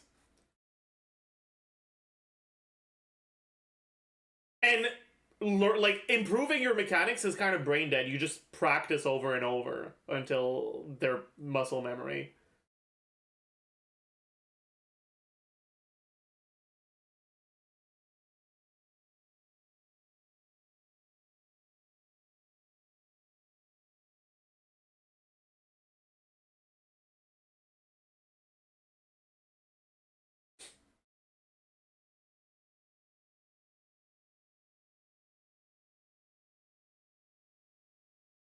It's fine having macro knowledge, but the fundamentals of Western players are severely lacking. Yeah, but fundamentals and mechanics aren't necessarily the same thing. Like, mechanics are a part of the fundamentals, but they're not all of it.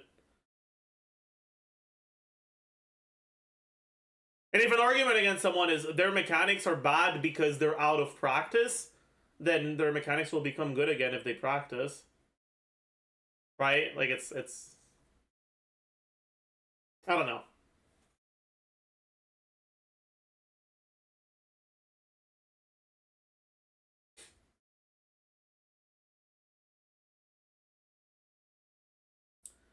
Why is half of the scene in League of Legends Korean?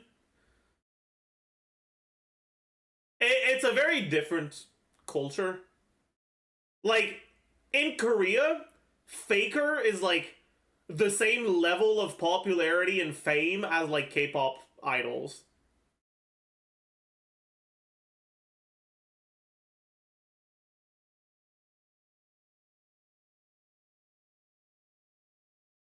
Yeah, like he's Faker in Korea is like Tom Brady in America, right?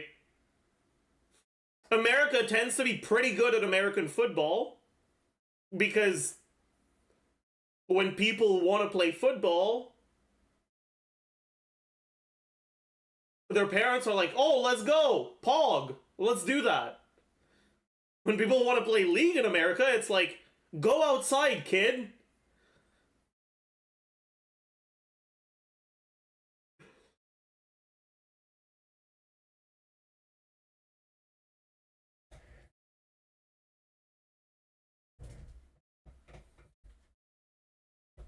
Playing League just isn't as meta in America as it is in Korea.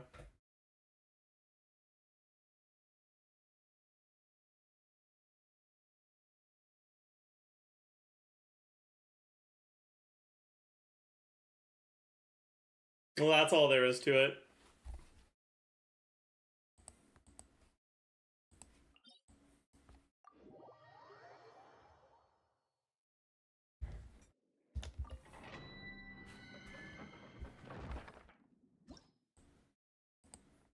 Isn't it more meta in China than Korea? It's becoming pretty fucking meta in China as well. Chinese meta is adapting.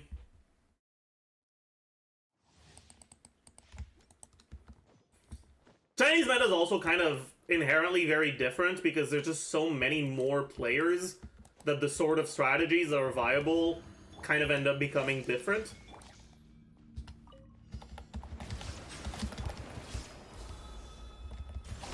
Due to the sheer amount of players.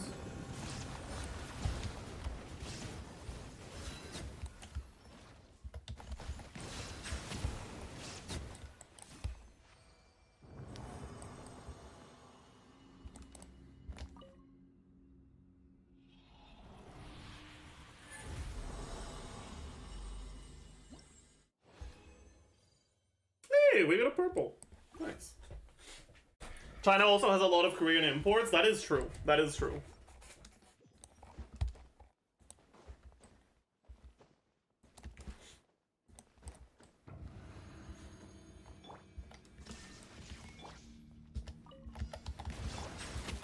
As far as I'm aware, outside of T1, Korean teams just don't tend to have as much budget as Chinese ones.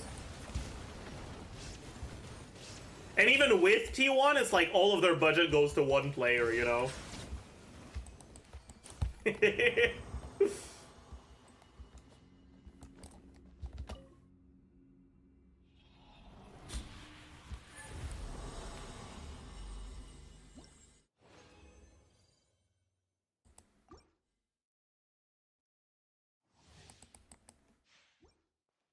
Ruler took a pay cut going to China? Wait, really? That's interesting. I wasn't aware of that.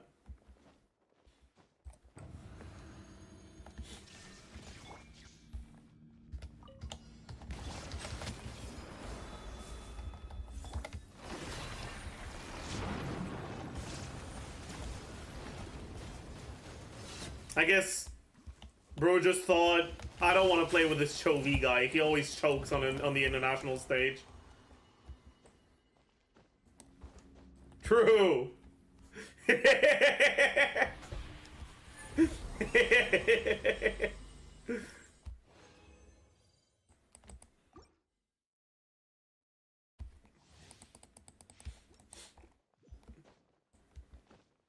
Peanut is worse than Chovy. Yeah, I don't know, man. Like, I haven't watched basically any LCK games. My only exposure to Peanut is his international performances. And it's like...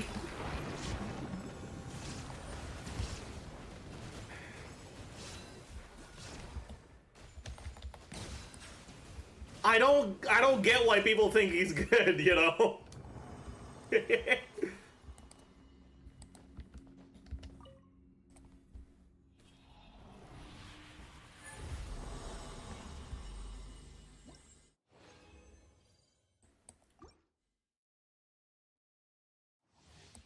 Who says that? I saw, like, I was looking at some player tier lists going into Worlds, and a lot of people had Peanut in their top 5 junglers.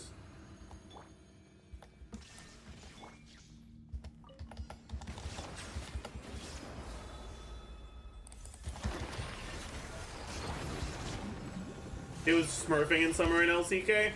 Yeah. And like, as someone who doesn't watch LCK, it's like, I believe you, it's just... Well, this ain't LCK, kid.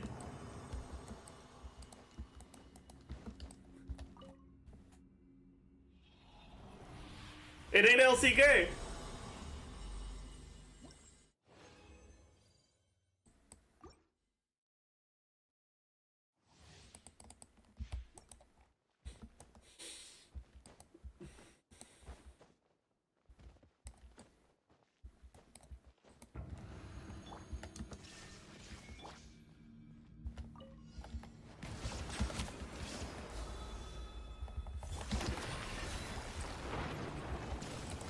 I agree, but basing performance solely on the international stage is kind of wrong. But the thing is, like, I'm not basing his domestic performance on his internet. Like, I'm not basing my thoughts on how good he is domestically on his international performance. I'm basing my thoughts on how good he is internationally on his international performance, which is, you know, the part that matters when it comes to international success.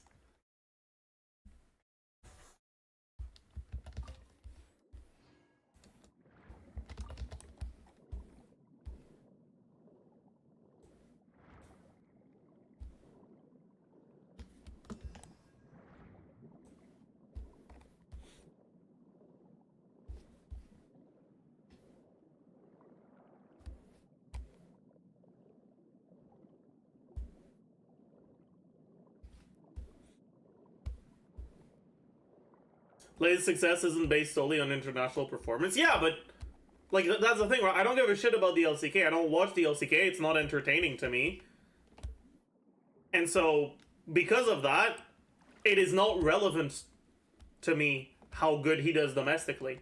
I watch LEC and I watch LCS, so it is relevant to me how players perform domestically in LEC and LCS.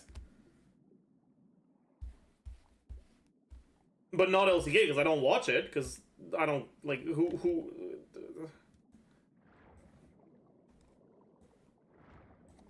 You know?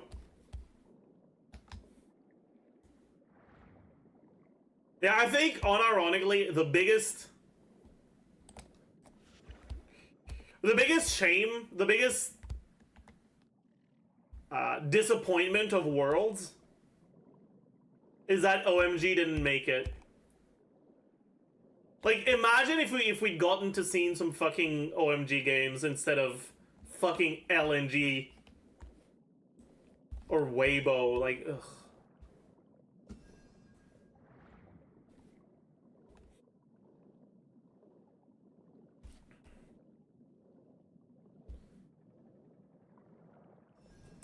You seen the news about OMG roster next year? Wait, I haven't. What are the news? OMG roster, lol. They're rebuilding completely? Wait, fuck! No! No! No! Where's Shanji going?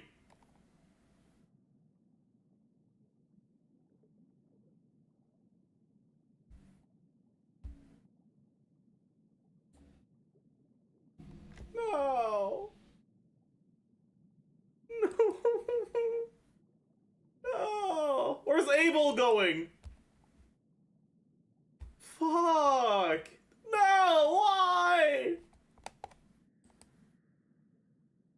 EU people on Twitter being sore losers on G2 versus NRG is the highlight for me, yeah. Oh, by the way, chat, I've seen a lot of people get really salty at the Swiss format and how some teams that are slightly worse or significantly worse end up getting slightly better results. And it's like, who cares, you know? Like, why does the 5th best team need to rank 5th at the tournament? You know?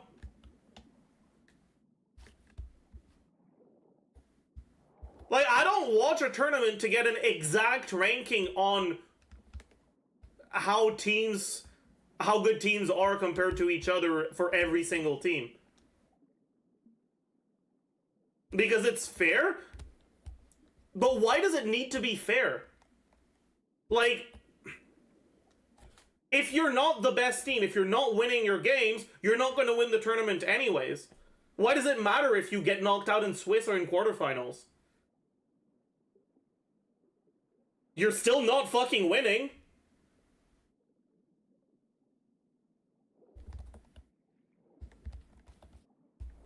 And as a viewing experience, Swiss stage was so much better than groups have ever been. Every single game matters in Swiss. It's so fun to watch.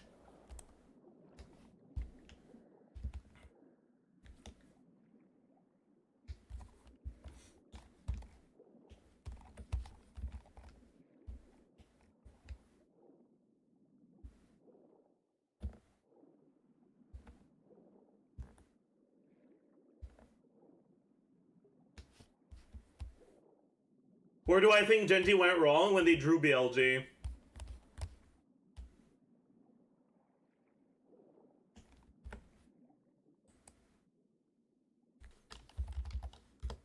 Clueless.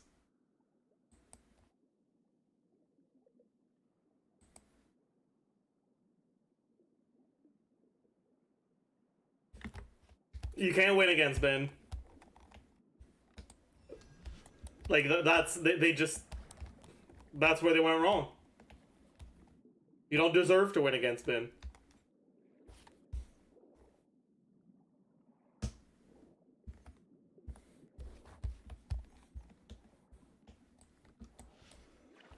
I don't think this Worlds will be as good as last year, sadly. I don't think it can, though.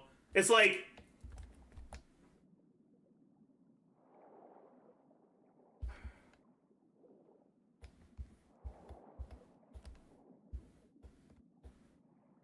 The DRX story is just too good, you know?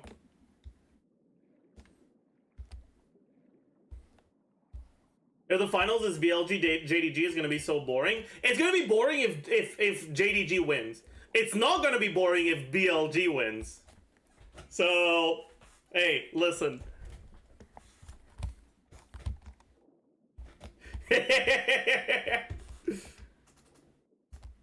But BLG always loses. I know. Shut up. I don't want to think about that.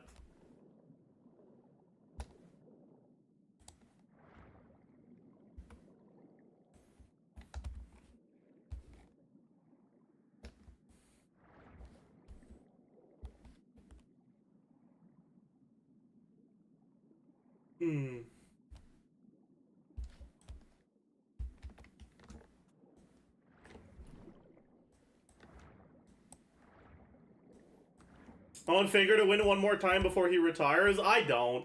Rose already won Worlds like, what, 2, 3 times? He doesn't need it one more time.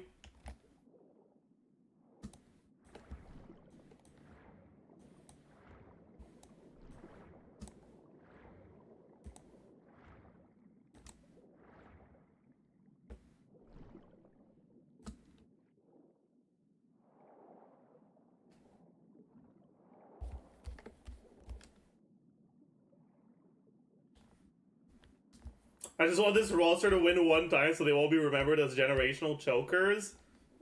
I guess.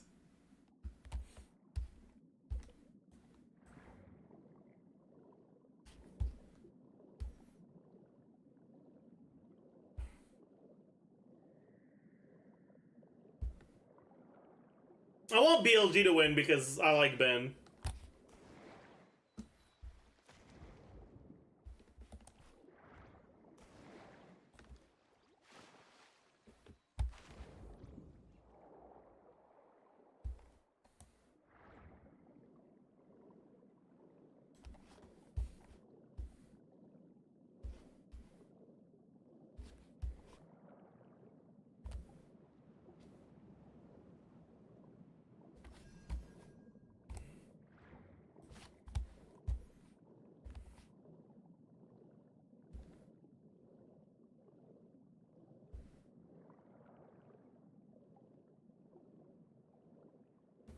Faker's 27. I mean, bro won his first world championships literally 10 years ago. Like, keep that in mind, you know? Like, that was a long time ago.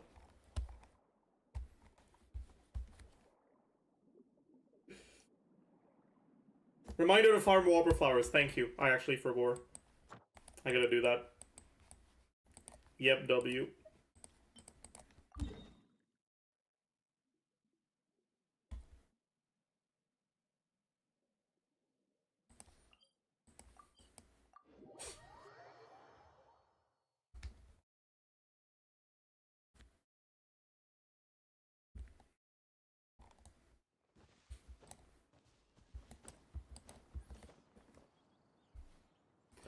I read somewhere the other day that Ben is only 18, faked age by using someone else's ID to be able to play in the LPL.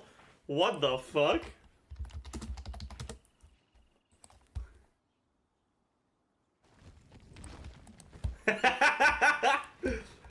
Wait, if that's true, what a chad. Holy fuck.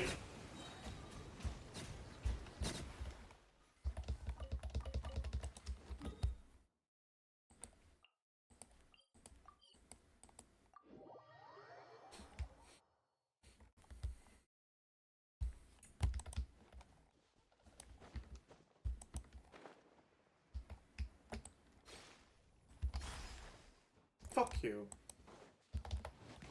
Fuck you!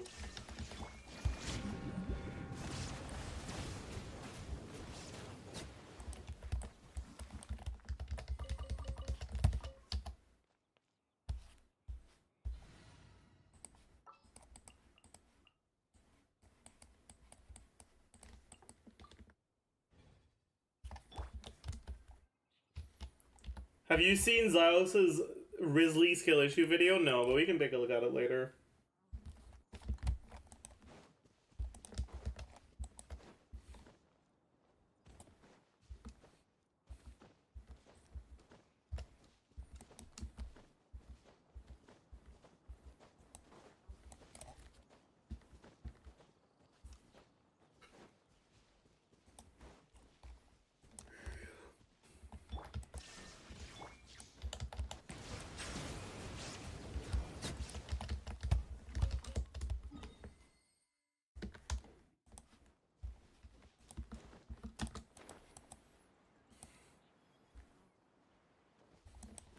What do you think about Navia's kit for now? Seems interesting.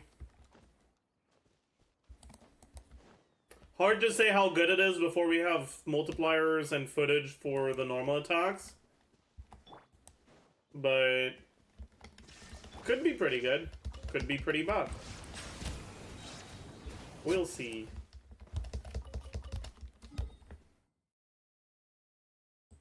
Yeah, that's what you're running on your Navia. He is on 4-piece Maréchaussée Hunter HP Hydro HP.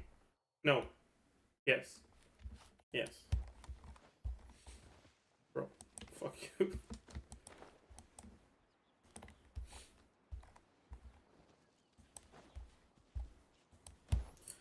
What do you think Skirk will be? A new character from Fontaine or Descender like Traveler or something like Dainsleif? I don't know. I don't really care. The Skirk hype is gone for me.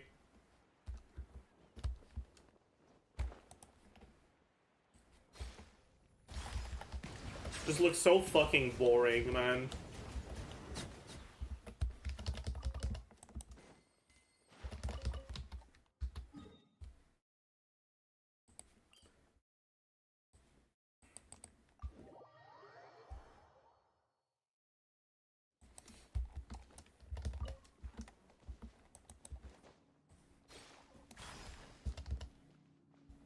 It's like they were scared of making a playable character who doesn't look like their age is between 6 and 22.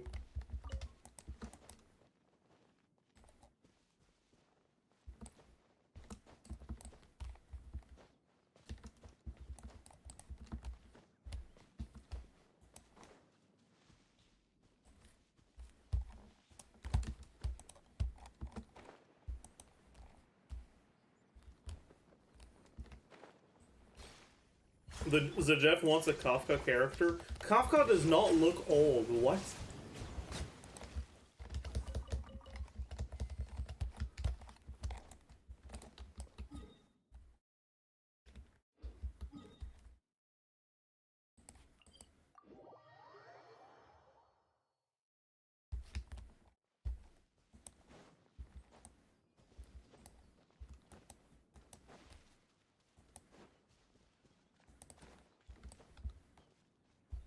Kafka looks 30? No, she doesn't.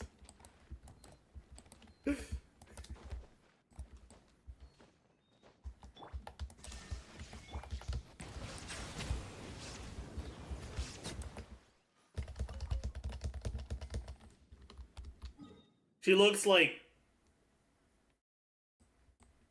at most 25.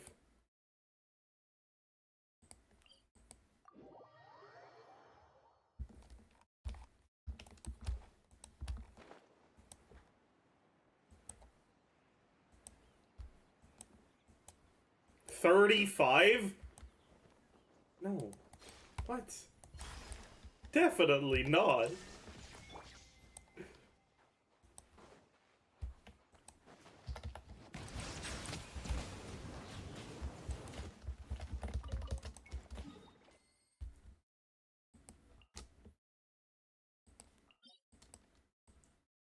Like,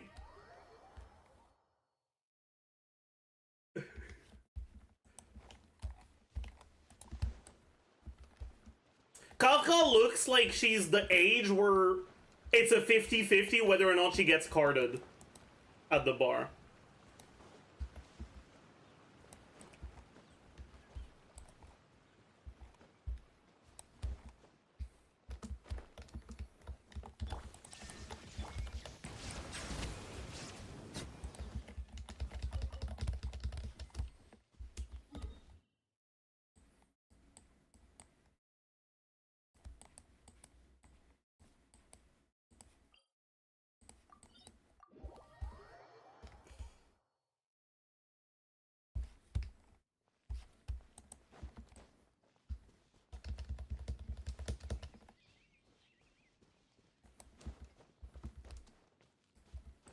But, like, part of that is just due to how bland the character models are and how little detail there is in the actual, like, character itself and, like, outside of the clothing, right? How every character's face looks the same. So it's a lot harder to have anything that looks like a sign of age.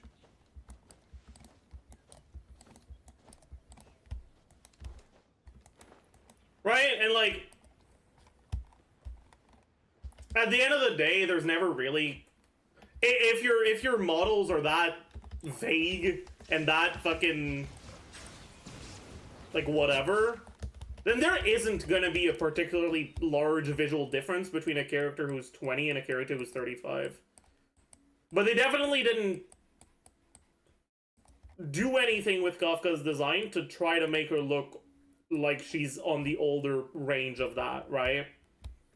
And they haven't really done that with any playable characters in Genshin or Star Rail as far as I'm aware, other than, like, Weld. But none of the female characters. Cloud Retainer might? You're so coping. I mean, hey, if you're right, that's good. That would be hype. That would be Pog. But...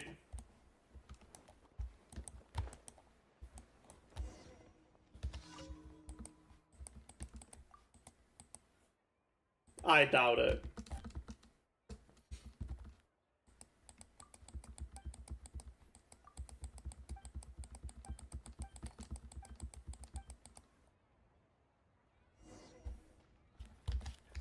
Wait, what did he ask me to do? I don't know.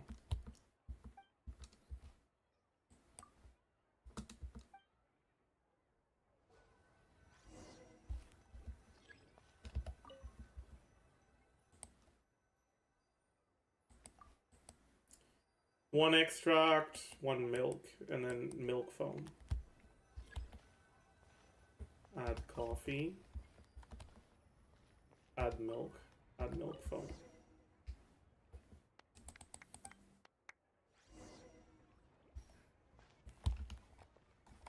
Maybe that doesn't even look old. Yeah, like he... But like, part of that is because, like, bro barely even has a nose, right? Like... I could color Nevilet's face by using the fill tool in Microsoft Paint, right? Like, there's no facial detail whatsoever outside of the eyes, kind of the eyebrows. But, like, even the mouth is like, bruh. Right?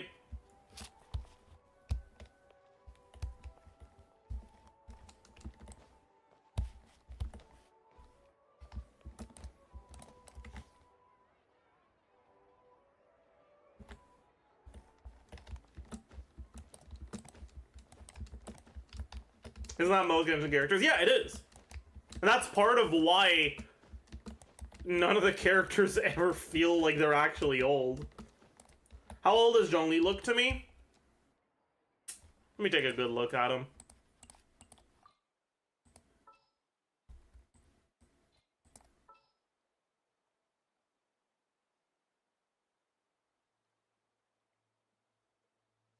$19?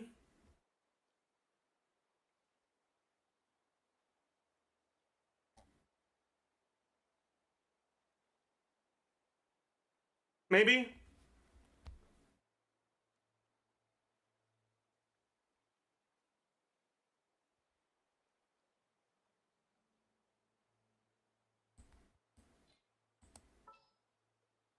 He looks like a college varsity player. Not really. Not buff enough for that. He doesn't look like he has any muscle.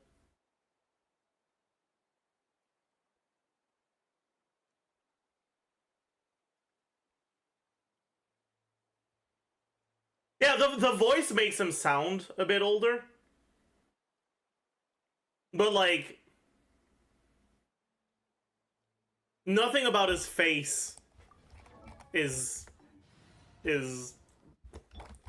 like, indicates older than 20.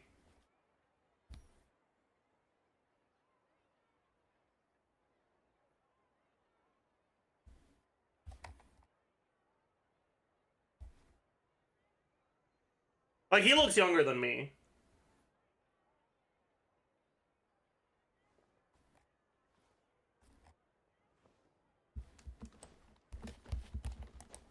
You're old? I'm 23.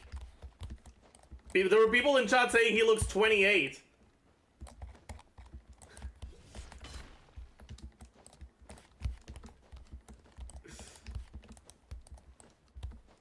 Are you 40? No.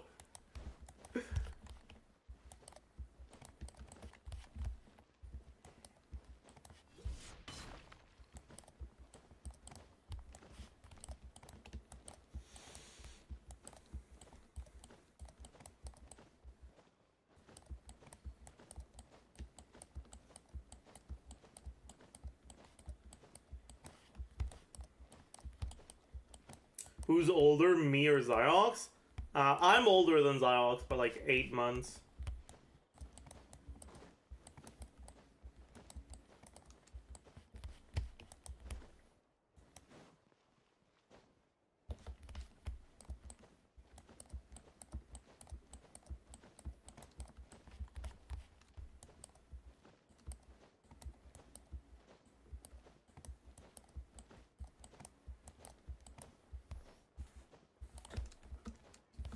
Have I been muted? Yes. But it's like... I'm not saying Jolly looks like he can't be over 20, right? But, like, people that are 30 years old and that look young don't look like they're 30. And not a single character in Genshin looks like they're 30. Right? That's what my point is, right? It's not like it's unbelievable that this character would be 30. It's unbelievable that all of those characters that look like they're 19 to 22 would be 30, 35, 40, whatever you want to say their age is. Right?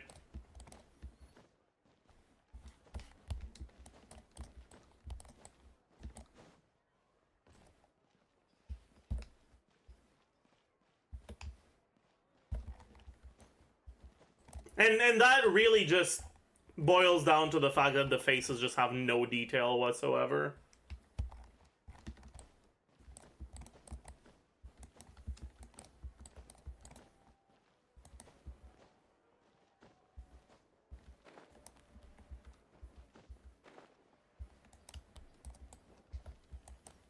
Anyways.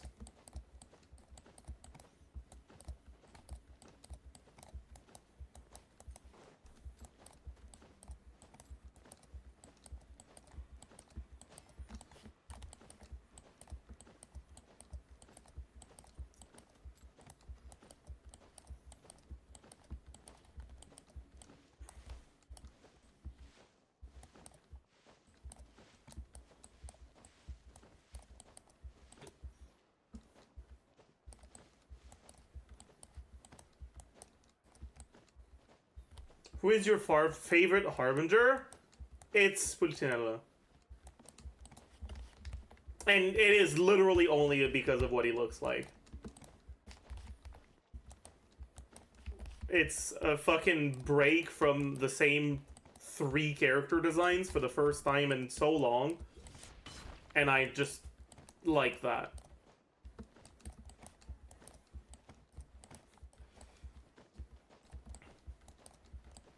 Next is probably Piero and Capitano, because they're also kind of a break, even though it is a bit of a bit more of a generic looking thing. Thank you for the rate.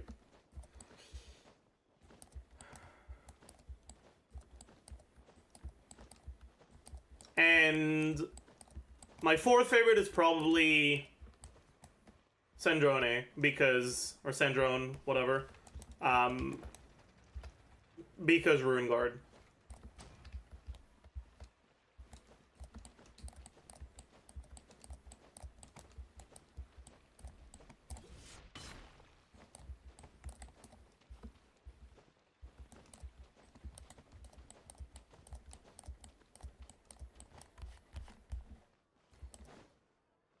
Favorite female character in the Fatui, it's Cendrone. In general, probably Injin.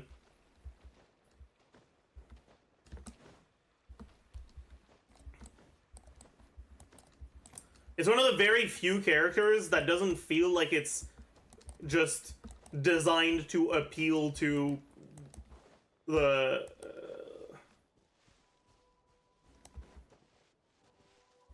like any specific target audience of just like, hey, we want you to get parasocial with this character, right?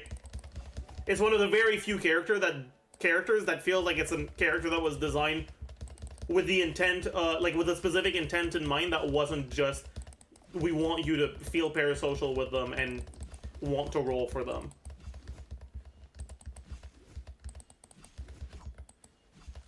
And it's just like, that's great. That's fucking, that's so much like, give me more of that shit. Inject more of this into my veins.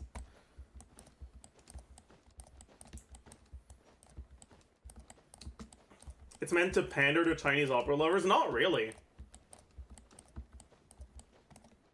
That's not a big enough audience to be something that's like it's not meant to pander to opera lovers, it's meant to introduce opera to non-opera knowers.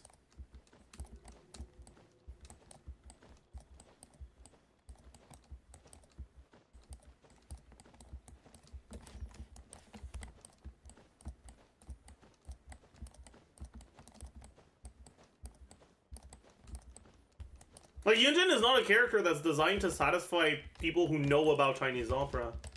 It's a character that's designed to basically export their culture, to expose people to something new.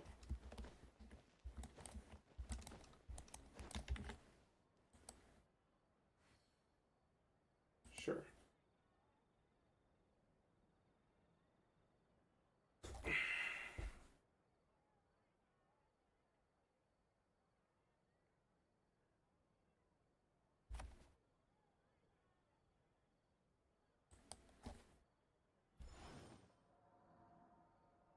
Did you take a look at my minus 15k from earlier? Sure.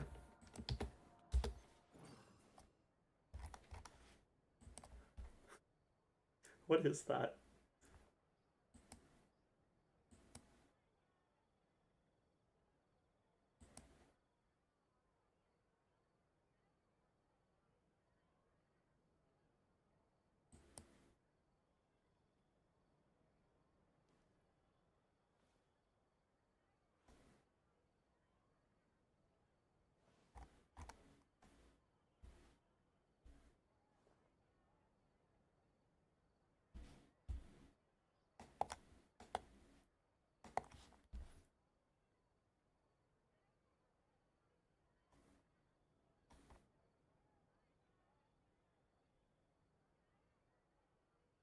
Isn't Rosaria supposed to introduce people to the church? No, because she's not even... She doesn't even like the church.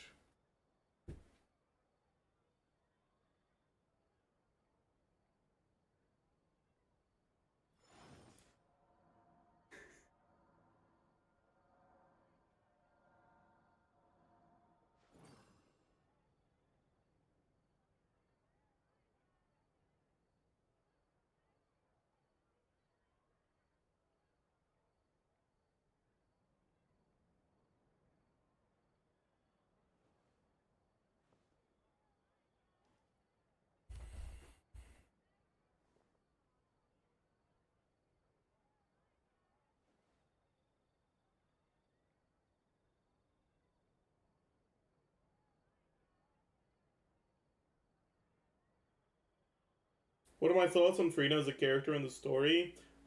I mean, I don't have many thoughts. She's not a particularly interesting character. She has like one personality. She has two. Sorry, she has two personality traits. I find her to be kind of boring. Because it's like...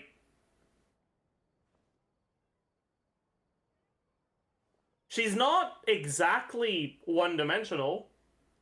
She's two-dimensional. But in a way that, like, feels so artificial. It's like she's incredibly restricted in her two dimensions and only has two personality traits.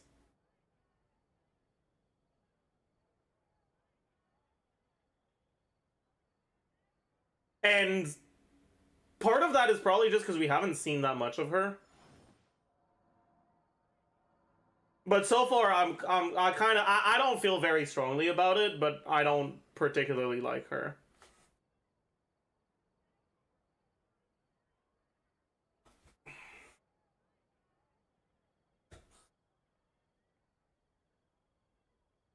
Have you checked the Furina demo yet? And if yes, did the music disappoint you? I didn't love the music, but it didn't disappoint me because it wasn't a theme in the like.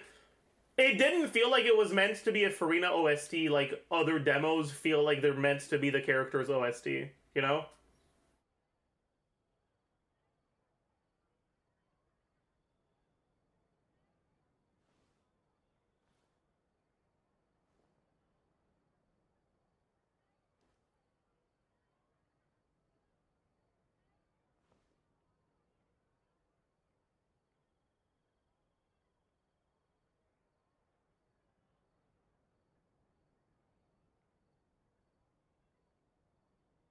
Yeah, like a lot of the trailers, a lot of the demos, the music in them is meant to be something that you can listen to by itself.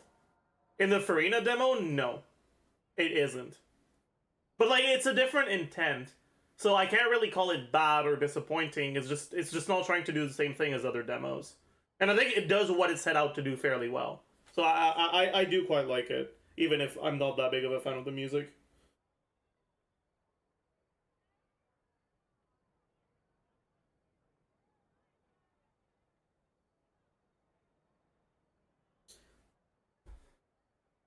Favorite Fontaine characters so far, like to play or like or like in the story.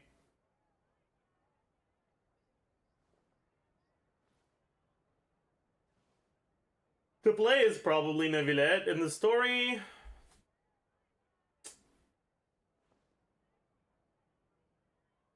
I mean, it's gotta be Melus, right?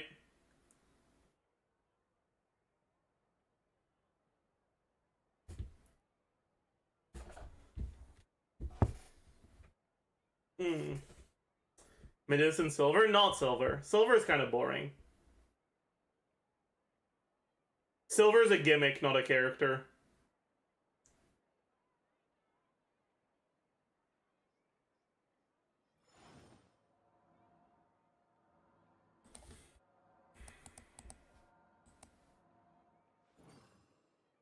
Silver always brings what Navia needs. Why do I care about what Navia needs? You think I give a shit?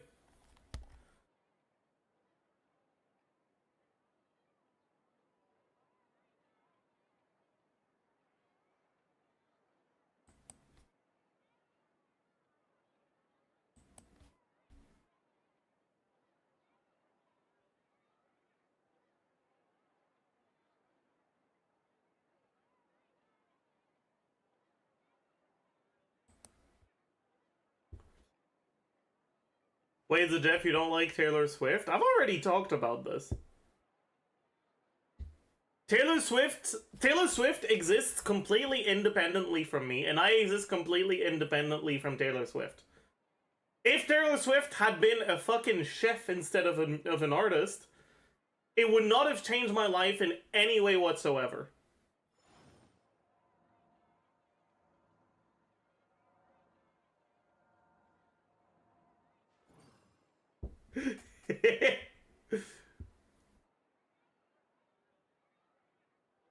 I'm glad for people that have found enjoyment in her music.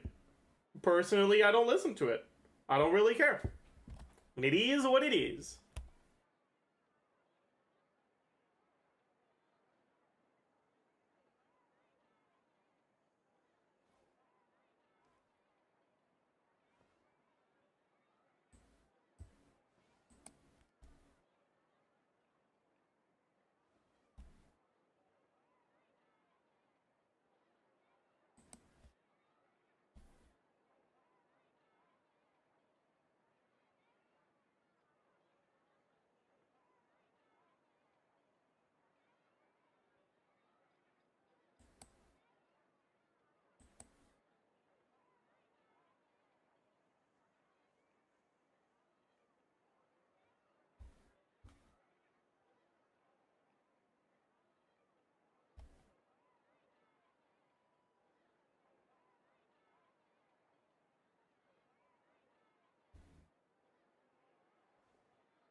Why is the blonde girl with blue eyes immediately referred to as Taylor Swift? I don't know. I actually don't know.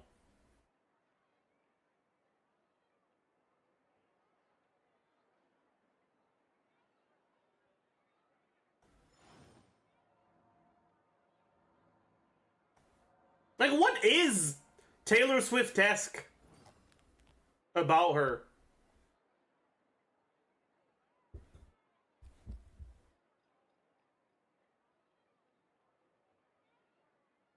I think it's because Child is Ed Sheeran. The thing about that is there's a lot less red-haired people.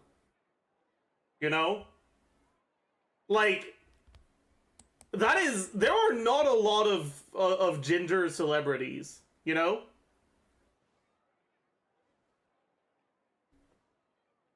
Whereas, like, 1 in every 5 people is blonde with blue eyes, or I don't fucking know, actually. Not actually, probably not 1 in every 5 in America or some shit. I don't know.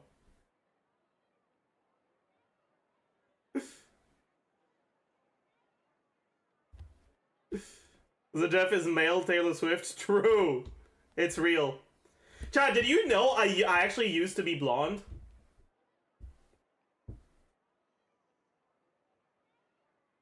Like, my natural hair color got darker with time, but it used to be blonde. Wait, let me...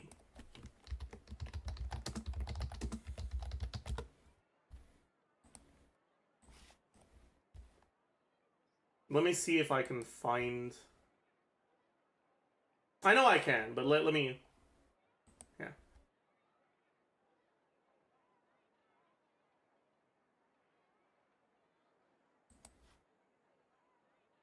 Okay.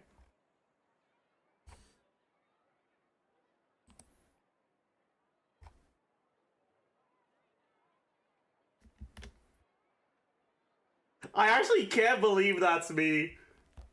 But it is.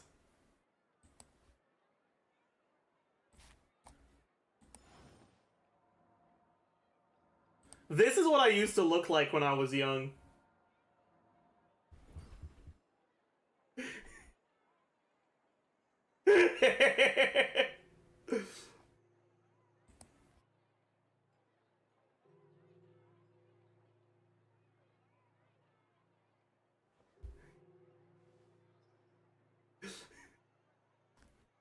My hair is so different. It is.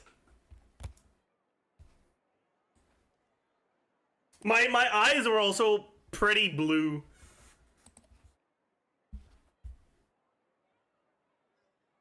That's the cutest baby. That's not a baby. That's older than a baby.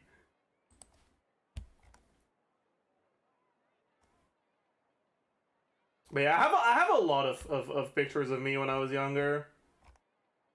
Because my dad used to take a lot of pictures.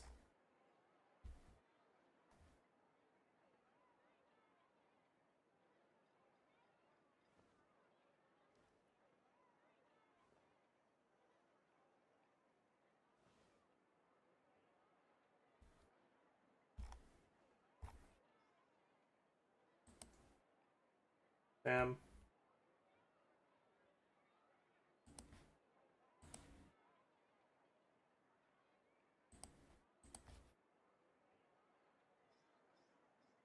Then let me find, like, elementary school to Jeff. Yeah, that's one. Sure.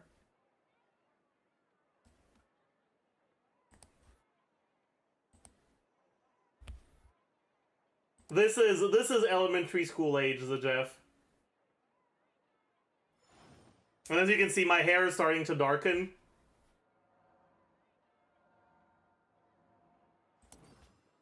This is a stock image? It's not.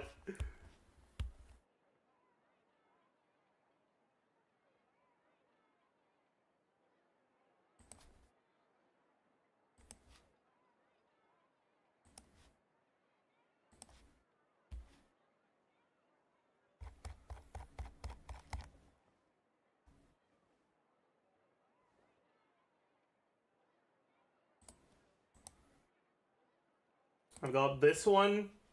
I'm a little bit older.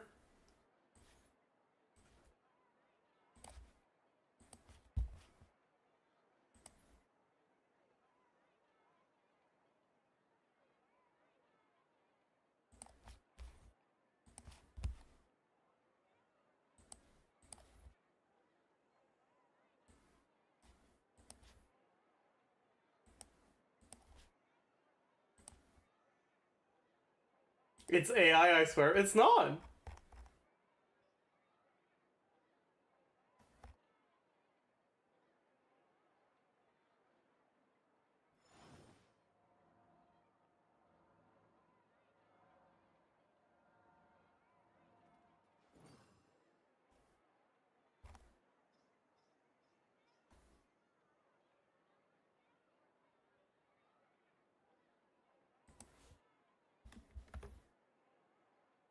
Hmm. No, that's not actually that good of a picture.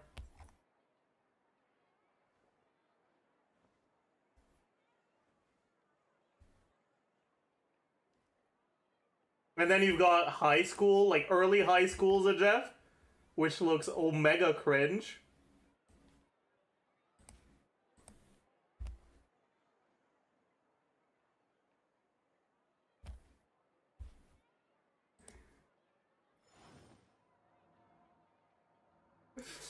But yeah.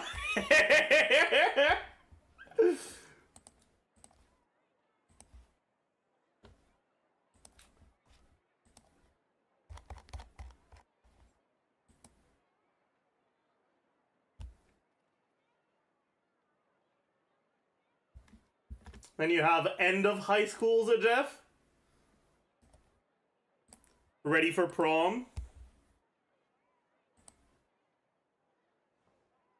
And then you have present day Zajef.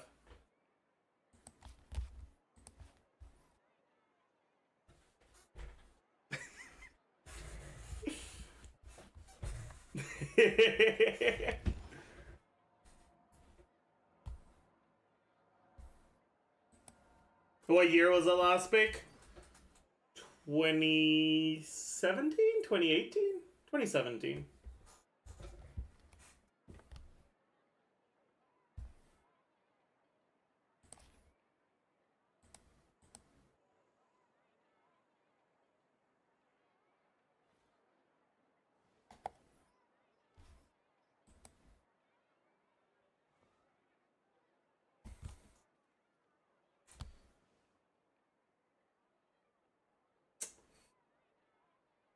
Before and after Genshin, true. When did the beard become a thing? I don't know. I don't actually know.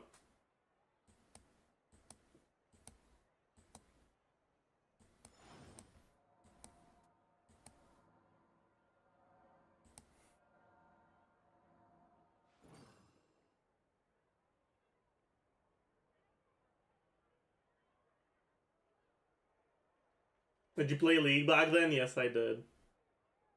I don't want to talk about it. Any plans on doing a full shave, maybe for a sub goal? Sure. Maybe.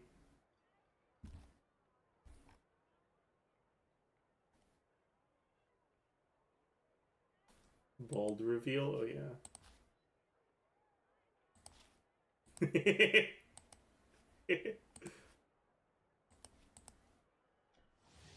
This is the shave.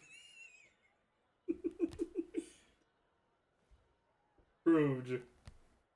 Oh yeah, fuck, wait. My bad. This is the shave.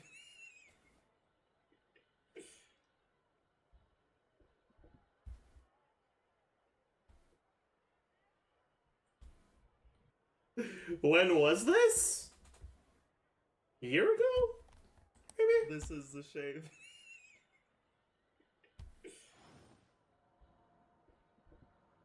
Maybe a bit less? Maybe a bit more. I don't know.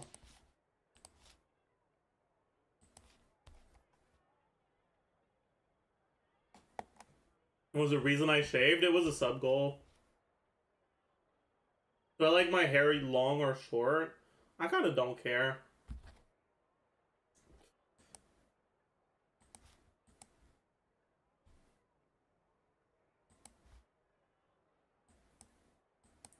How does my hair grow so fast? I don't know. Bro, it's annoying. Am I growing it long now? No, I just got tired of having to pay for haircuts. So I kind of just CBA now. I might buzz my head. Cuz I can do that myself. I don't have to fucking spend money on it.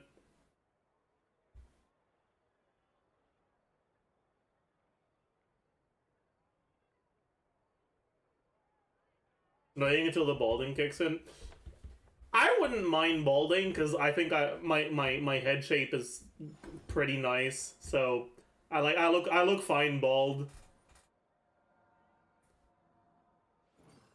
So when I start balding, I'll just embrace it and go bald. I'm okay with that.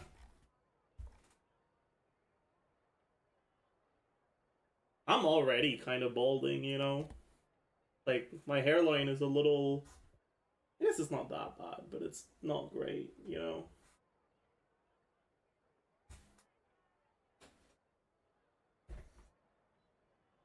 It looks fine, yeah, it's fine, but it's higher than it was last year, you know?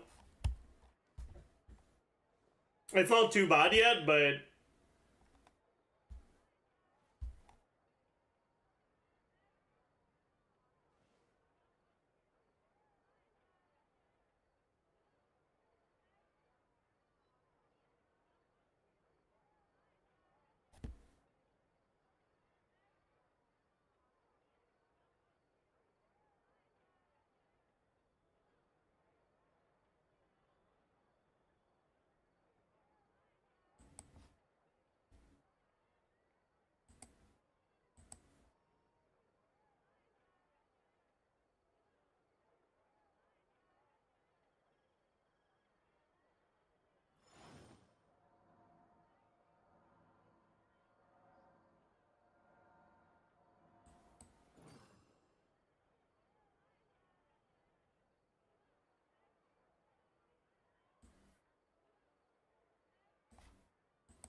Hmm.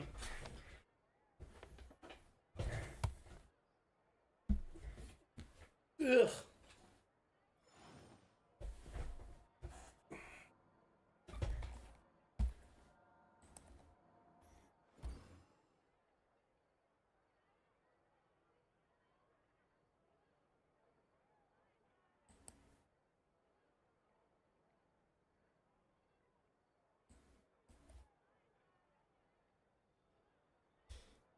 OkaygeBusiness, I think, is gonna be it for the day.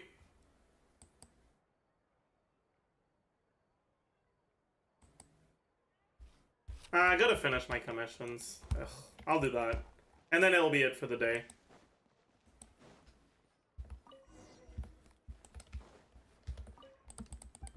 Fuck you!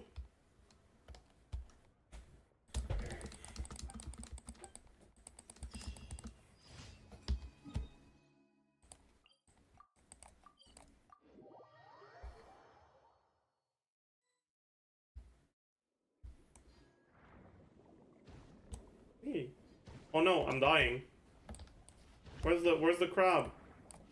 There it is.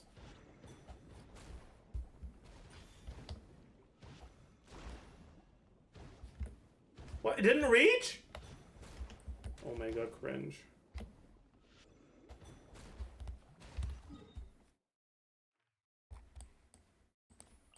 Omega cringe.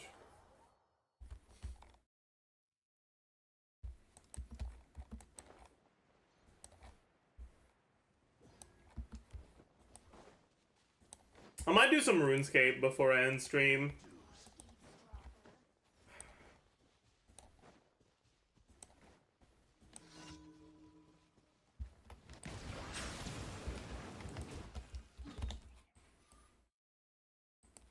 Oh, why is this so cringe?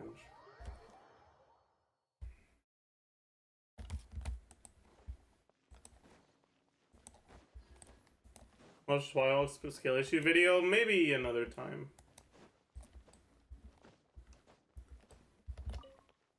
I don't think I'll do a lot though, because I'm very tired. I slept very, very poorly.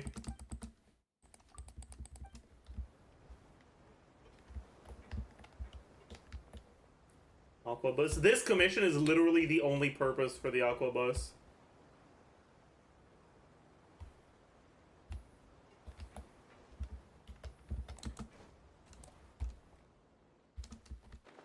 Oh, fuck. This team is gonna struggle against that.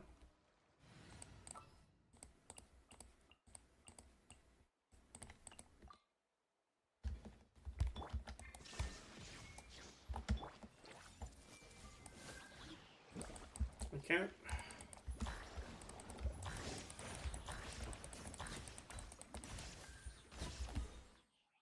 I might as well pick up the drops. Okay. Daily commission rewards.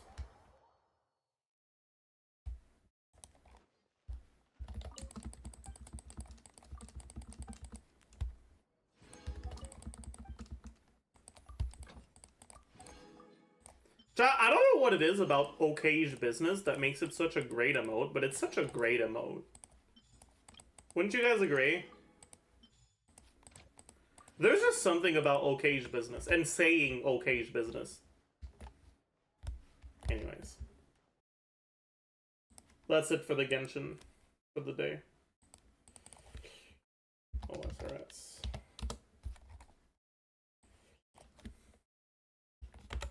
So it begins.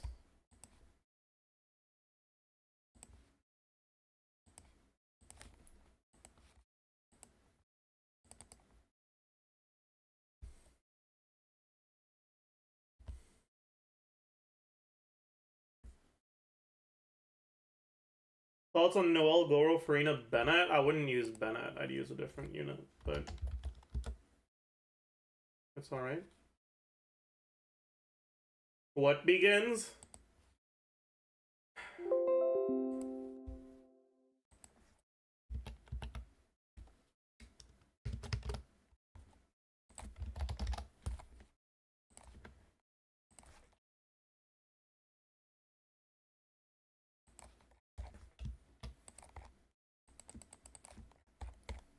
The pain, the suffering.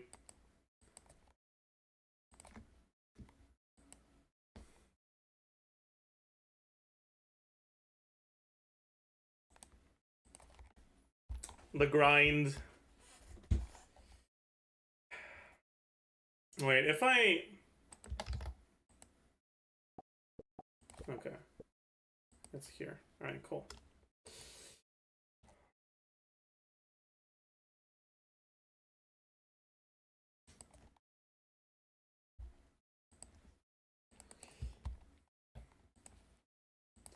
Okay, we've got wood.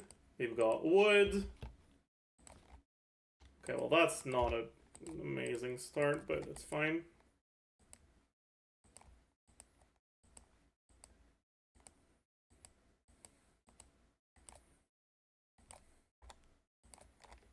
Okay.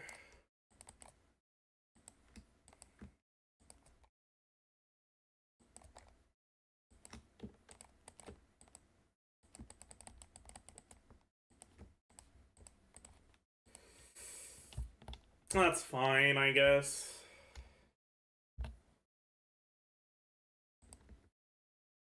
I don't know why I didn't activate that. It's fine.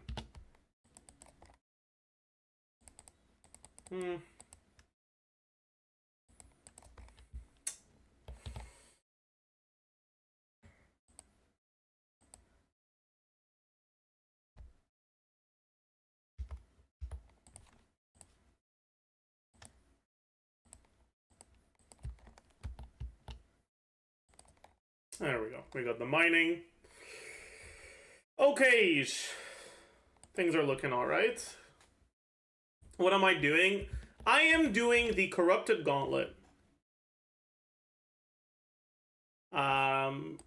Basically, you have 7 minutes and 30 seconds to basically craft some gear, whatever. And after that, you gotta go fight a big boss.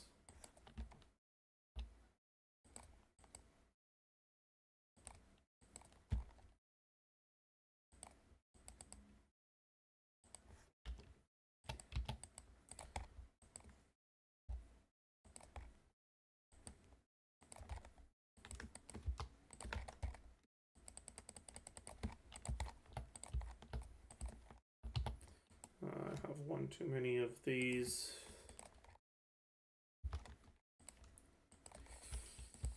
Oh, that's kind of cringe, but... Sounds very orangey. Nah, it's not. You have way more time than you actually need. but it's not actually very difficult. The boss itself is a little bit difficult. Like, it's not particularly hard, but if I don't pay attention, I'm gonna die.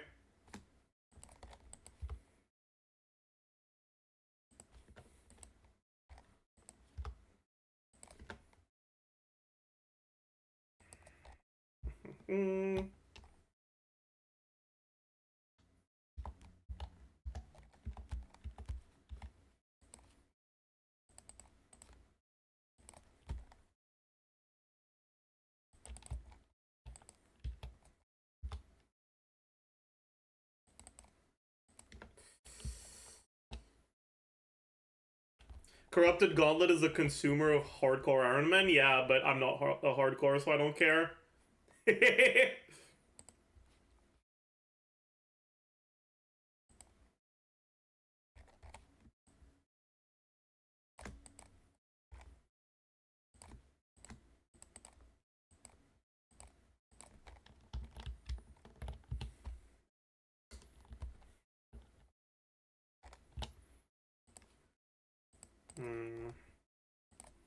I kind of ran it down there. Fuck. Whatever.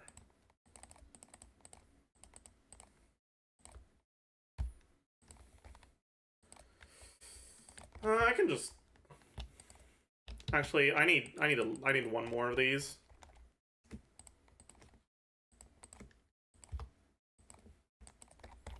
There we go.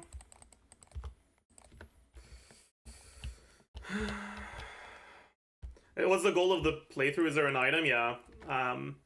One of the best range items in the game is available as a 1 in 400 drop from clearing this. So, yeah.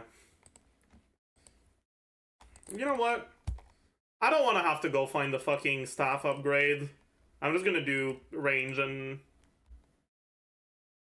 melee. Range and melee is the hardest for me, because my range stat is not that great and I don't have rigor. Well, I gotta fucking...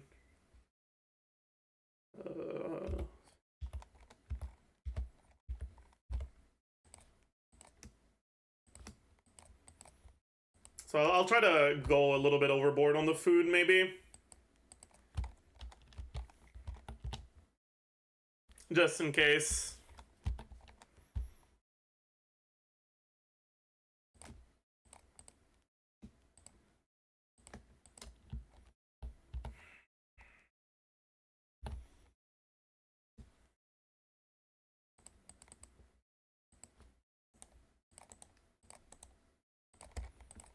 Oops, did I miss one?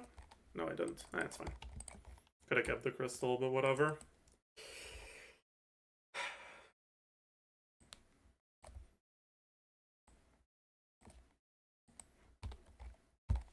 Alright. Let's do the boss now.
Ugh, this is a little stressful. I'm not used to doing this on stream.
That was bad.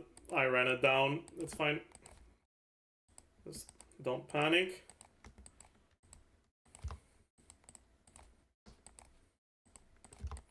Don't panic, we're fine. That's why we took more food than we needed.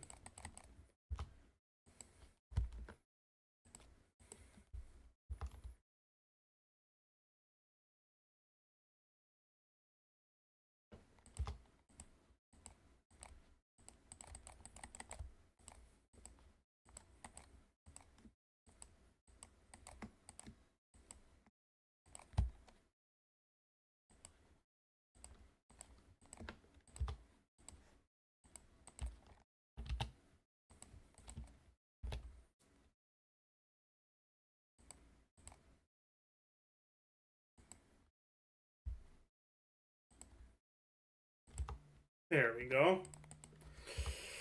Okay, I just realized my count is not on the right spot. Oop.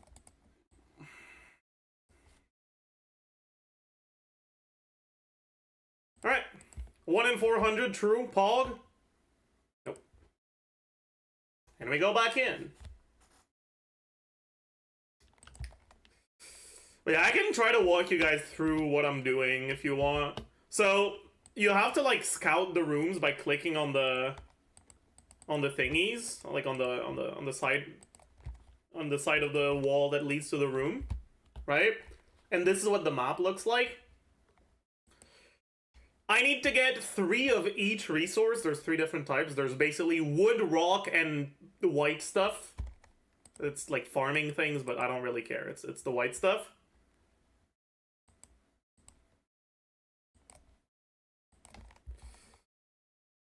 So I've got the mining nodes here, I've got the white stuff here, so I'm only missing the trees. So we're gonna go try to find it.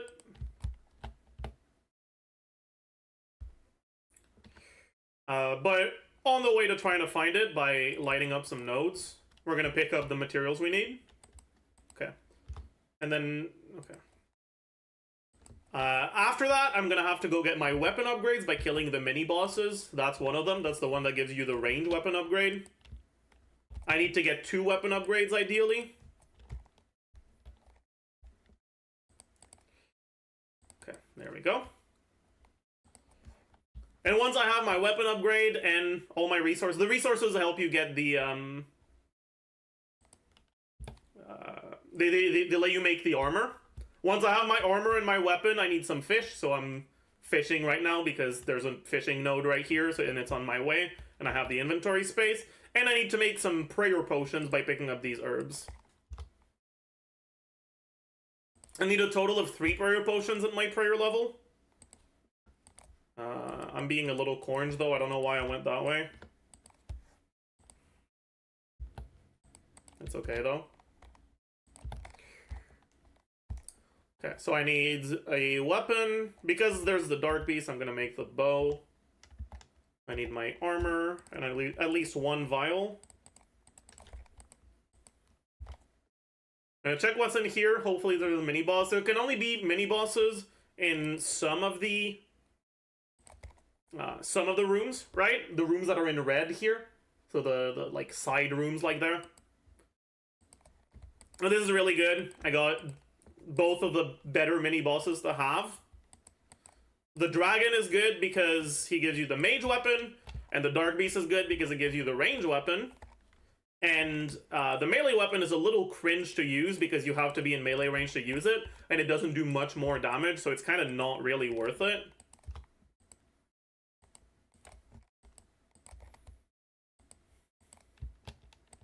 Okay, let me try to go and scout this without actually losing ticks. I can't, can I? Okay, I can. Oh, Pog. Got a lot of food there.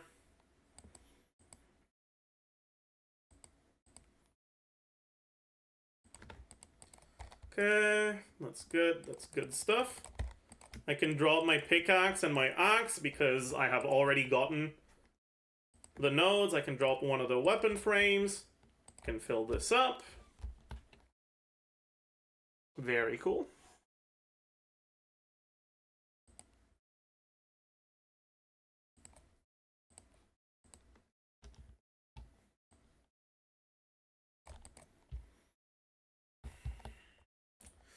gonna try to find more fish on my way back. Actually, no, I don't need to. I'll use a teleport to teleport back to the center.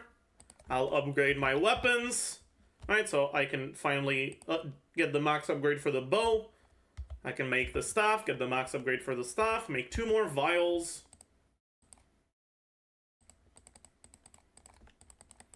And just try to go find some more fish.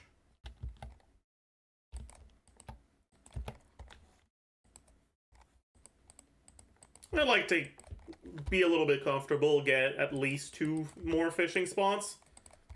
It's not really necessary. Like, I probably could clear with just what I have right now also. I ran out of run energy. Oh my god. But I like being a little bit safe for this. I think it's worth it. Because it's so frustrating when you die because you lose like 10 minutes. It's just, yeah. Okay, I need to do this, this.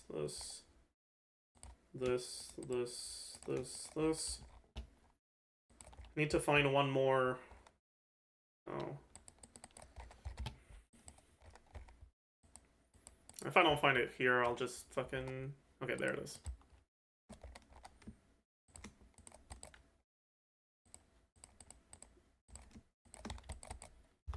Okay. So I can ditch my scepter.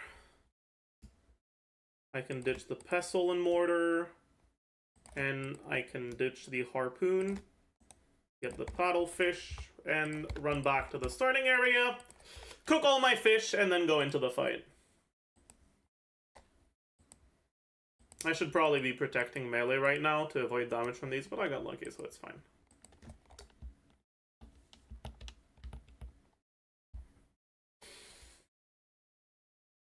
But yeah, this isn't particularly difficult, it's just... You have to do it so many times and it gets repetitive and you stop paying enough attention and then you kind of just run it down and it's really frustrating.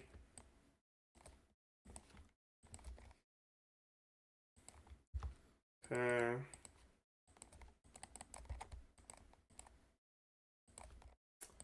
Fuck off. He can hit me up to 13, so it's really cringe when he starts by hitting me for 13.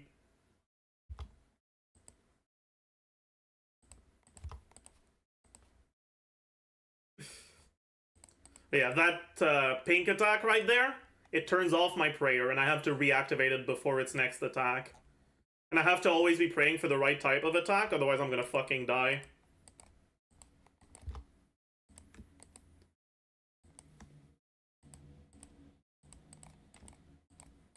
Like, his max hit, if I'm praying the right stuff, is 13. If I'm praying the wrong stuff, I'm not actually sure what it is. I just know it's high. It's at least 50 something. It might be 60. Oops.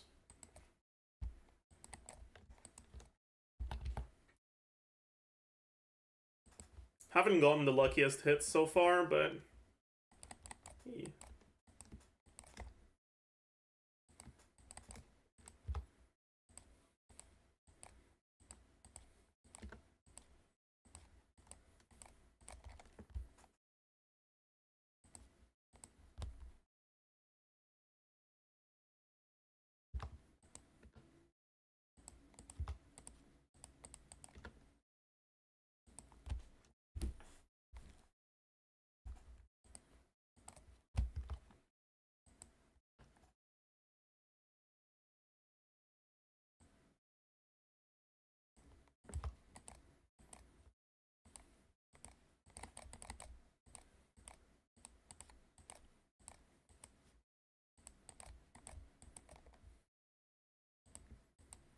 Yeah, I just have to run away from the tornadoes while praying the right stuff. Oops.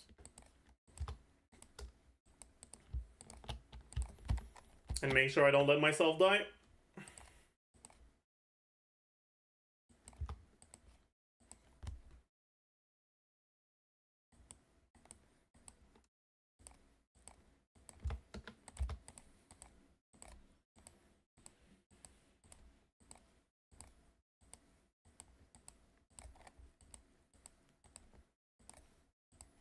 I have to try to start like on in an area in a cross here, because otherwise there's a chance that the tornadoes spawn under me and then I just fucking insta die basically.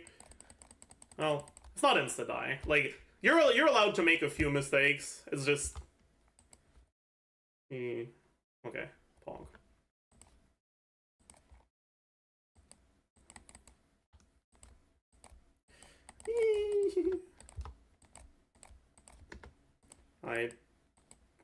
I am incredibly lucky.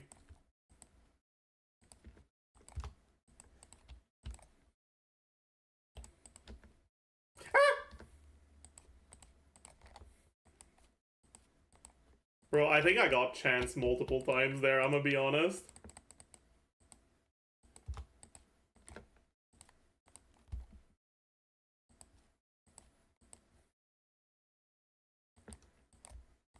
I'm fucking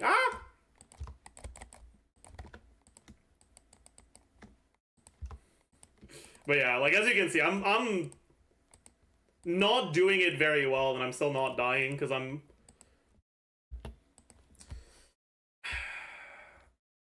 still not like I'm bringing in a lot of food, a lot more than I need, right? Like you can see,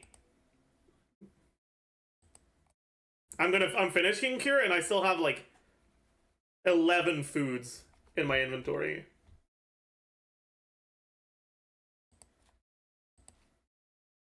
Alright, like you have a lot more than you actually need, but I still like doing it because that way I can afford to make mistakes.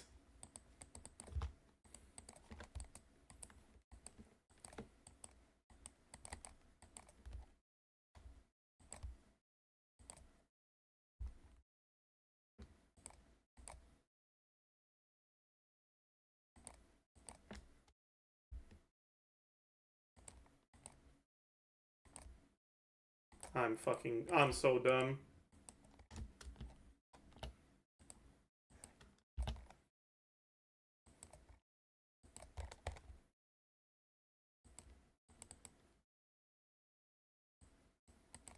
What is wrong with me? It's fine.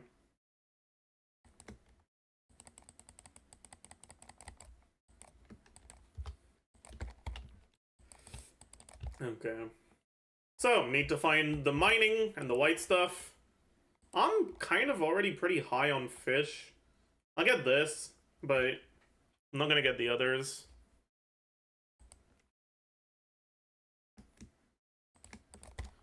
Dark Beast and a mining node.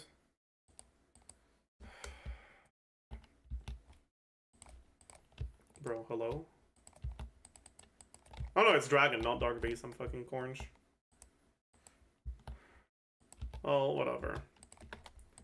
I guess I'll do it in a cringe order, but it is what it is. Oh yeah, wait.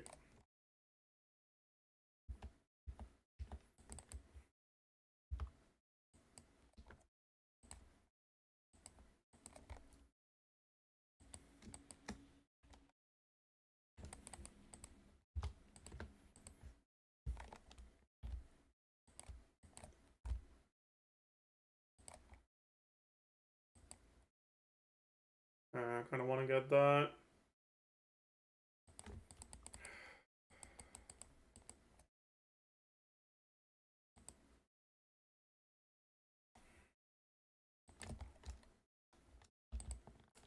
I am so corned, by the way. Like, I'm actually doing this very poorly. But again, right? You have so much time that it doesn't really matter if you play like shit. And I got lucky too, Pog.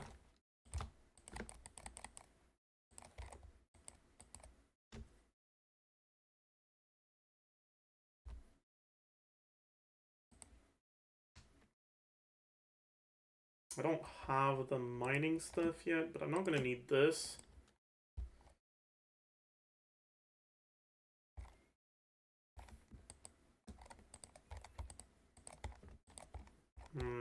Yeah, I'm gonna have to do this. It's a little cringe, but it is what it is.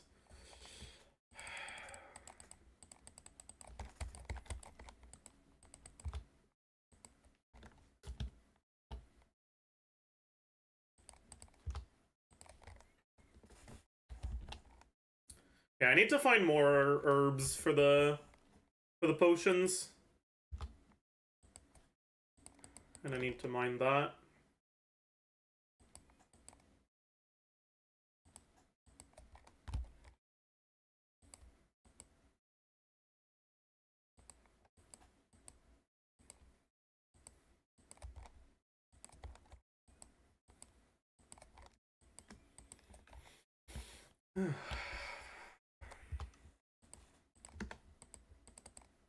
Oh, that's a little cringe.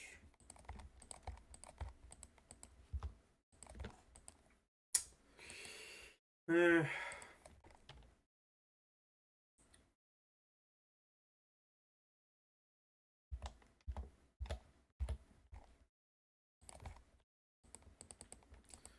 just need to find some potions now.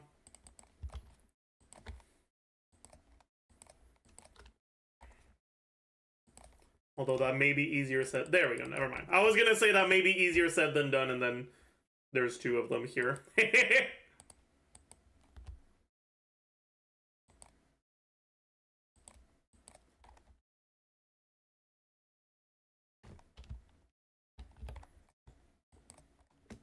that should be enough.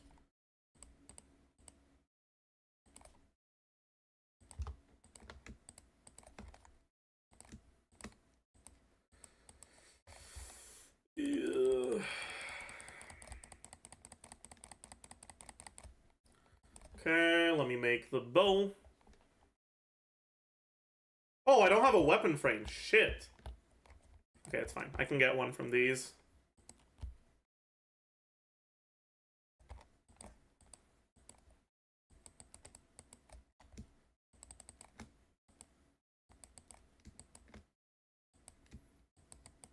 Wait, is it not guaranteed?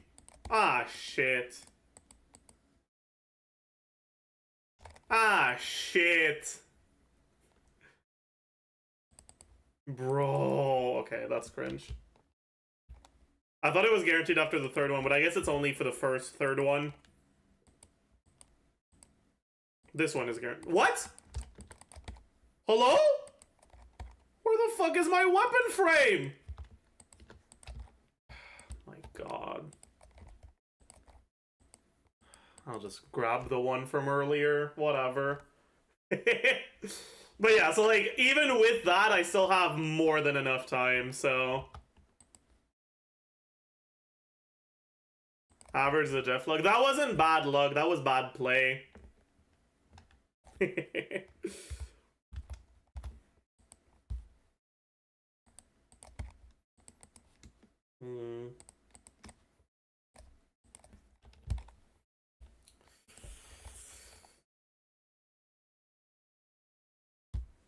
I think it's gonna be the last one. After that, I'll do some more off stream, but...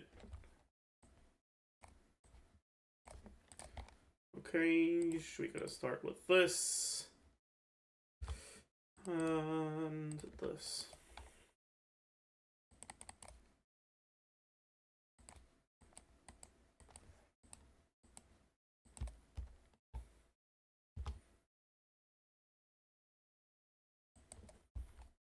What the fuck are these hits?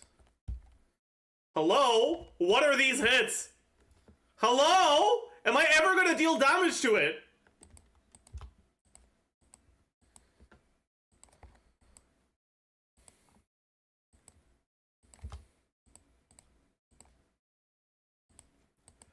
What is going on? I mean, I'd rather this happens at the start of the kill than at the end, because he gets, like, harder to... progressively.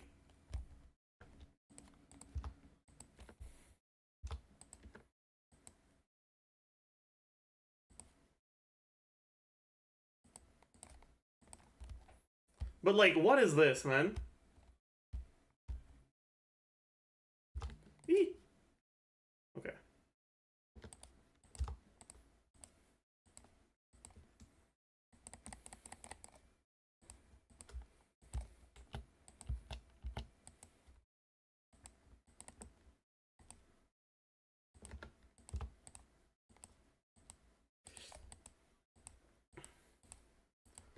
Yeah, I gotta be careful not to walk under him, too. Because if you walk under him, he does a lot of damage to you.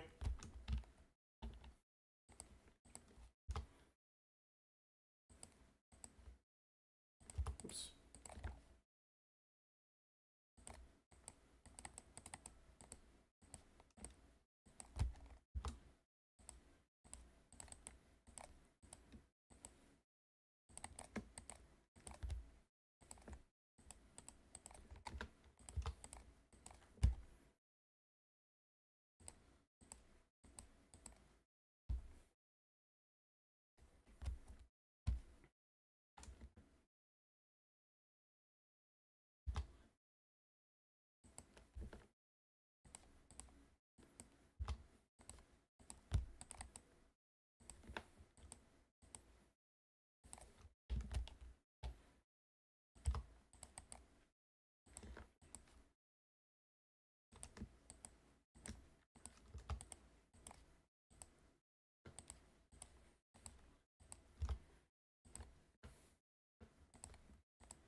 Oops.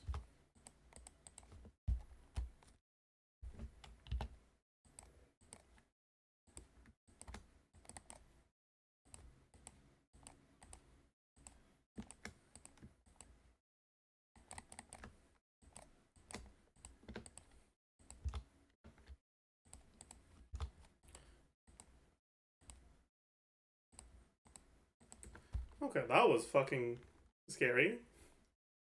But we're alright.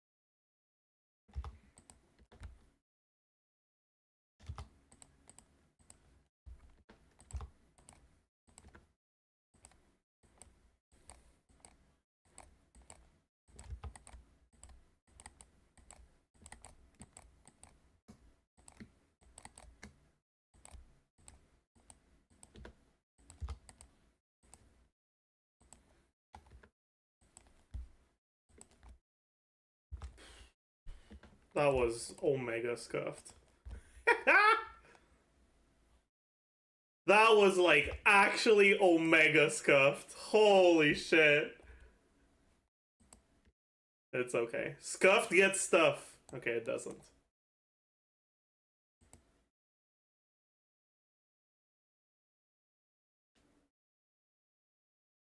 Been on and off OSRS player. First time seeing this game mode / boss. Kind of reminds me of Dungeoneering. What levels would you recommend to start this?